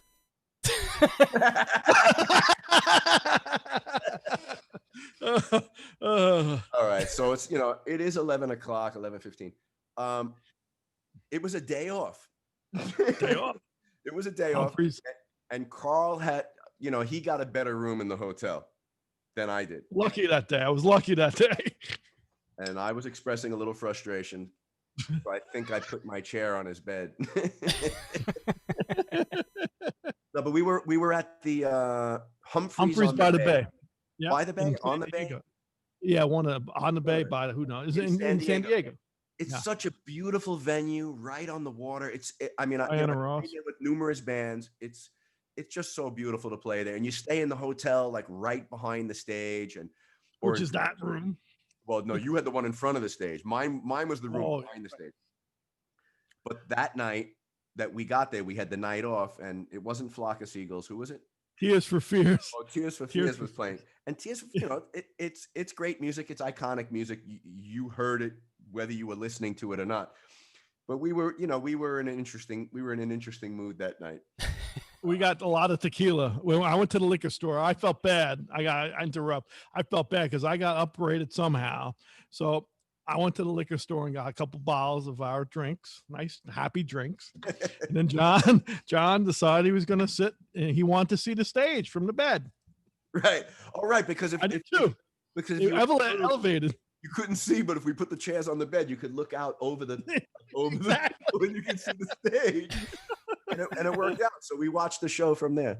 That's great. awesome. And that turned out to be a normal thing. I mean, we did that quite a bit after that. Yeah. For no apparent reason, but yeah. Why not? Well, that's I think that picture is a good place for me to tie up the chat here. I know we're coming up on 2 hours. I appreciate you guys spending so much time. But thank you to everybody that submitted questions for tonight. Thank you for the very generous donations as well. For everybody that's hung in here the whole time. I really appreciate it. Before you say goodbye, I got two more questions. So yeah, I'm turning it back over to you, man. Don't close it up yet because I got two questions that are very pertinent to have me. All right, do your thing, man. He does. He's got a date. It's very simple. The Diana Ross thing. How did that come about? Because I know it's a great story. And how long have you been with her? What, 8 years, 7 years? How long has it been now? It'll be 11 years. 11 in 2021. It'll be 11 years. Yeah. Oh my! Started in 2009. Jesus. Yeah. Wow. Yeah. So crazy. How did it come about? I know how it did, but bring people up to speed with that because I know it had four horns. It was you and Ozzy. Yeah. I know this is we're getting. I want to talk about also if you can talk about the way you guys orchestrated those classic horn lines because you guys brought them back to life. Yeah. And you guys brought the horn section back into Diana and the string section back into life with Diana Ross, which is commendable, man. So, so the Diana Ross gig, she lives on the West Coast. She's got a house in Greenwich as well, but she spends most of her time, I think, out in the West Coast. And her band is although a lot of the musicians in her band are from Philly and from Detroit. They're in California. They all live in California now. And so her band is basically a California-based band. And I think at some point she was really looking to make some changes to her band. And I wasn't, part of those conversations, but she was talking to her production people and saying, she was looking for something different. And my good friend, Mike Drokey. Mike was her production manager at the time. And going back to like my Tower days, Mike was a young kid coming in to do monitors for Tower of Power. And he kind of came and things didn't work out for him the first time. And he went and learned his craft a little more. He came back, he became Tower's, like road manager and production manager for many years. I don't think he's doing that gig anymore. Well, he may be, nobody's doing any gigs now, but Mike was, he was the production manager for Diana. Diana was she wanted to do something new. She wanted to come out and do something bigger than she had been doing. And the way it came to fruition was that she was going to keep her core band and she wanted to add horns and strings and very possibly another synth player. So that way all the string parts could be covered. She really wanted everything to be live. And that was like a big variable for her. She doesn't want to be one of those artists who sings with tracks. So that was honestly the original concept. No tracks, everything live on stage. And it's that's a big endeavor. It's a big thing to do. I mean, what it entails to bring out that many musicians, adding, more tour buses, more trailers. And it's 2 trailers and 3 buses and 1 truck. It's not 20 buses and, it's not all that kind of craziness, but it just adds to the expenses of the gig. But so I think she approached Mike and some of the people that were at Concept Art, her management, and she decided she wanted an East Coast. She wanted like an East Coast contingency so that the band would be bi-coastal. And Mike Droke put my name in the hat. He's like, you don't need to call anybody else. You need to call John Scarpulla, and he's going to get everybody that you want. So he hooked me up with her, and with Miss Ross, she doesn't have somebody from her production call you. She calls you. And so and she's still, I spoke to her, like a week and a half ago. She's doing a new record now. And looking for musicians, and your name's in that hat, by the way. And I know we spoke about that, but she was looking for a trumpet player or a flugelhorn. But so she just decided she wanted to go out on a grander scale. And she called me and said, you know, what do you think we should do? And I was Sure. like, well, with your music, it's got to be at least 4 horns. You know, you had been touring with 2 horns previous to this, and it just doesn't have, you know, it doesn't have the same levity as 4 horns, and you really need 4. And you need strings, and it should be an odd number for intonation reasons. Like it, you know, like you need to have 5. And ultimately, I wanted it to be, you know, violins, viola, cello. But she, you know, she had her own ideas of how she wanted things to be. So we kind of worked it out, and then we added a synth player that was going to double string parts. Stevens, right? Mark Stevens. Mark Stevens did it for a while. No, it was another guy. And I'm sorry, he plays with Madonna, and I'm sorry, I'm forgetting his name. Oh man. Okay, I got you. Yeah. It's going to come to me. Like the Italian restaurant.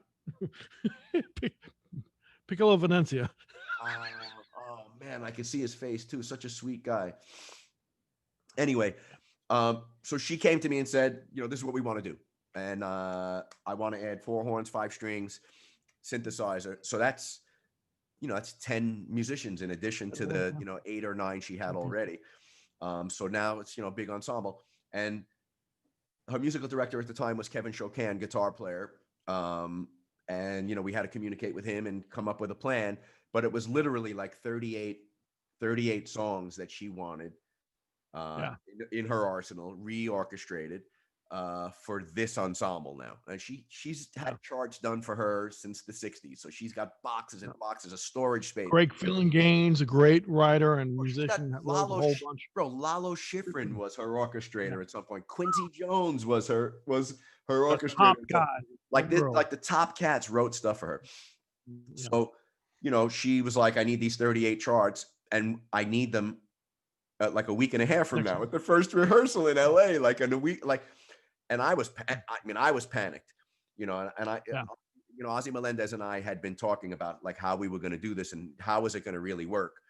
And he's like, don't worry, bro, I got your back. Like, you know, just get the job, you know, get the gig, and then we'll make it work. So it's like, he had every confidence that I was going to secure the gig, and that somehow between us, we were going to figure it all out.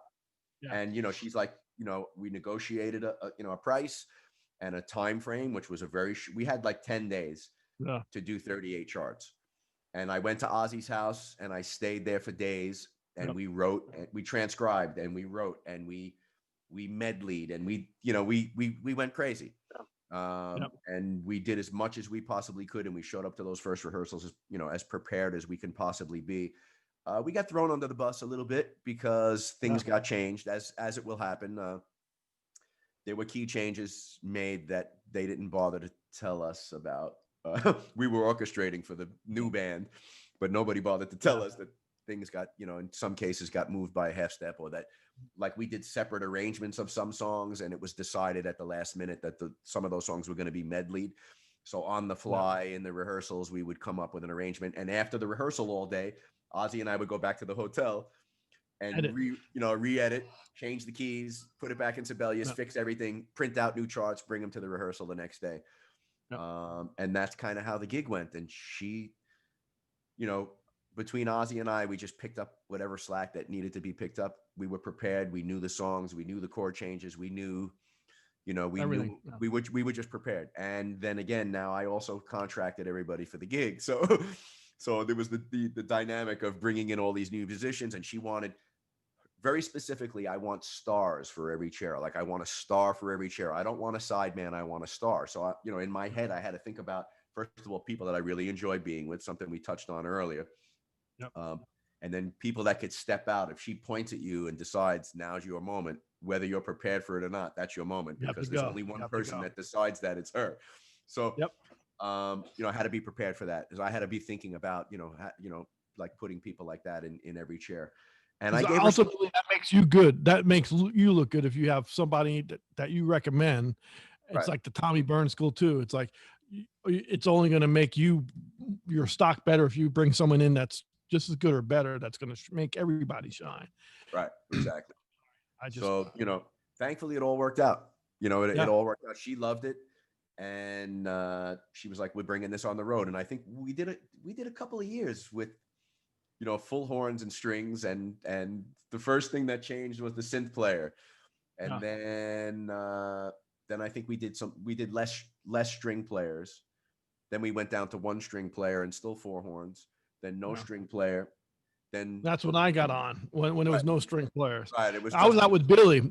You know, it was funny because I remember you saying, "Hey, I'm got this thing." I was out with Billy because Billy, we just started working heavily again, right. and I was excited, you know, when you finally called me again and I had some time. I'm like, "Oh wow, I haven't played with strings," and like, I hate to tell you, there's no strings. There's no strings anymore. I know. Like, Poor but Jordan. I heard the recordings. It was great. The orchestration, and that's a different head, man. You and Ozzy.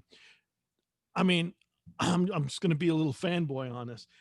When I heard that music with the strings and what you sent me, and it, that stuff was on par, if not hipper, because it had horn sensibilities Right. of, you know, you going back to Quincy Jones and Lalo and Phil and Gaines, all top tier, and you guys came in and just slayed it across the board, not just horn stuff.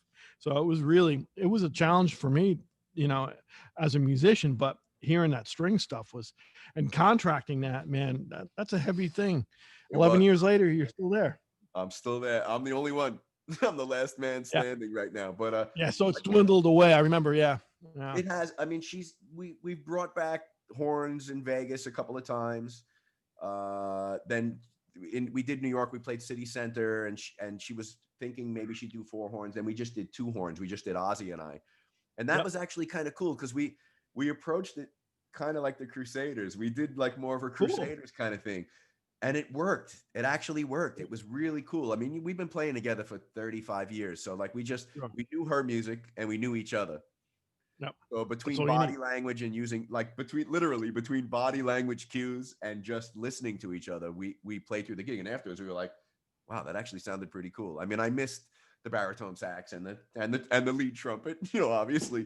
But you know, we got through it. It sounded pretty cool. So yeah. No, it's great because you've made it, you know, you made it your gig, you know, and it's the thing, your identity in your sound comes through on that gig. And now people that, you know, I get comments all the time, you know, from people who are musos. It's like, have you heard this guy, John Scarpulla? He's playing tenor with Diana Ross. You know, like, yeah, I mean, come, you know, so you've made it, you've molded it into your own thing, but it's amazing how it's transcended, you know, from this big orchestration to basically a small orchestra to now you're the only cat left standing, but it's great because it's your identity. So my hat's, you know, I'm very proud of you, bro. You know, I love it. I had to morph what I do too. I had to like think about like, how am I going to do this? Because I have to think like a trumpet player, but I have to play like a sax player, and I still have to take liberties with things, and I can now because I'm the only guy. But I also play I play baritone, tenor, and flute. And she actually asked me if I could bring an alto at one point too. And I was like, I said, honestly, I can't carry anything else. Like I just can't, to get to the airport, I can't carry it. I just can't carry anything else. And she was like, all right, forget it. You know, like, that's fine. There was one song she wanted to do that she wanted me to play alto on. I was just like, it's just too many things for me to carry. Yeah, that's too much. So, oh yeah. So, I mean, you guys are still doing Vegas and you have some things coming up in the future. God willing, everything comes back to normal. Yeah. I mean, this year was honestly, you know, it was an epic year of stuff. We had like 3 runs in Vegas. We had 6 or 7 weeks in Europe and all the big festivals, including a bunch of jazz festivals. And we had one more US tour that was supposed to happen before I would have been in Vegas. Actually, right now I'd be in Vegas. Okay. And then we had a short little December run. Like we had like a very, very busy year, and that all went by the wayside. By April, it was already like, she's like, you know, the year's, you know, we're not going to do anything. Like everybody. Yeah. She knew. God willing, everything. Yeah. You know. Well, God willing, hopefully everything will come back together again. And, you know, like I said, that the gig is a really good foil for you. And, I know that all the guys love you. The great Jerry Brown, drummer with Stevie Wonder, Cecil. CC Thomas. CC, yeah, I call him. Sorry, Cecil. CC, man. George Mitchell on piano. Yeah, it's such a great rhythm section. And really Michael Seacrest. Yeah, I mean, that rhythm section. What about and Ron Powell? Yeah, Ron Powell. The rhythm section just makes you want to dance. You know, it's crazy, bro. That's amazing. Yeah, so that's wonderful. So that being said, so we hit a lot of things. I know it's swordfish time, but I just want to circle back because I cut Stephen off. I wanted to get Ms. Ross and your epic, that's such a great moment in music, to hear you on that gig, man. I want to hit that. Stephen, are you still there? Did we swordfish out of here or what? No. I wasn't trying to kick everybody off. I was just saying I was going to stop the questions. I'll sit here. I see more questions. I can't read them, but yeah, I'll sit here because it's a swordfish. But yeah, I'll sit here all night. I have a magnifier. No, I can't see them all. Actually, a couple people that have been hanging out with us tonight. I wanted to say hello. Michael Del Judas has been hanging out with us tonight. Hey, man. Hey, you stupid. Thanks, Also, Mike. Big bald headed. Also, that's sweet, man. Thank you, bro. Somebody else that you guys mentioned earlier has been hanging out with us, Brian Dunn. Oh, I talked about him earlier. Yeah. Hey, Brian. I couldn't. Oh, that's cool. Brian Dunn with Brian Delaney, man. I'm sorry, Dunn. Let's see, Ron Walker, awesome show, guys. Great stories. That's why I look forward to all my Tuesdays. Todd Timborelli's checking in, saying hello. It's good to see you guys. I think I went through all the questions. Danielle, Okay. Yep, thanks. It's definitely been a great night. Thank you. Cool. I think, I'm just scrolling back through really quick. Good. All right. I think the Well, questions. Everybody's just hanging out, listening. Oh, that's Cool. really cool. How nice, man. Carl, Ozzy and I were talking a couple of weeks ago too, and I'm like, man, Carl's got this show, man. When's he gonna call us? And then, like, I'm not even joking. That was on a Monday. Like the next day, you called and you're like, hey, man, how you doing? You want to be on my show? And it was just like, it was ordained that it was gonna happen, and I was putting it out there, like, I hope he calls, man, because I really want to do it. I really wanted to do it, but I was really happy that you asked me. Oh, thanks, bro. Yeah. Stephen and I talk about this almost every episode.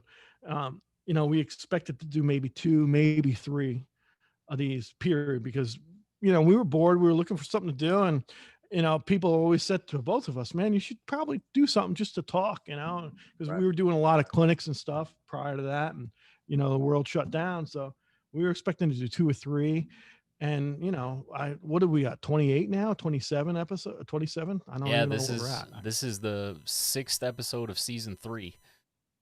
Wow. Yeah. So whatever that is, it's what I'm saying is the first, like, are we going to do a season? I didn't even know what the season was. So I'm like, I definitely want to get, my mindset was like, how much fun would it be to have, actually what I wanted to do is I wanted to have you and Ozzy and just like, and maybe Vinny, just like a free for all. And we couldn't do more screens than actually 3 at that time because we just with the restream. So, and it's just kind of evolved. And so I'm like, we got to have, and so now we can, the most we can do is what, 5. And now we got it up to 5. And that's still, if we did 5 a couple of weeks ago.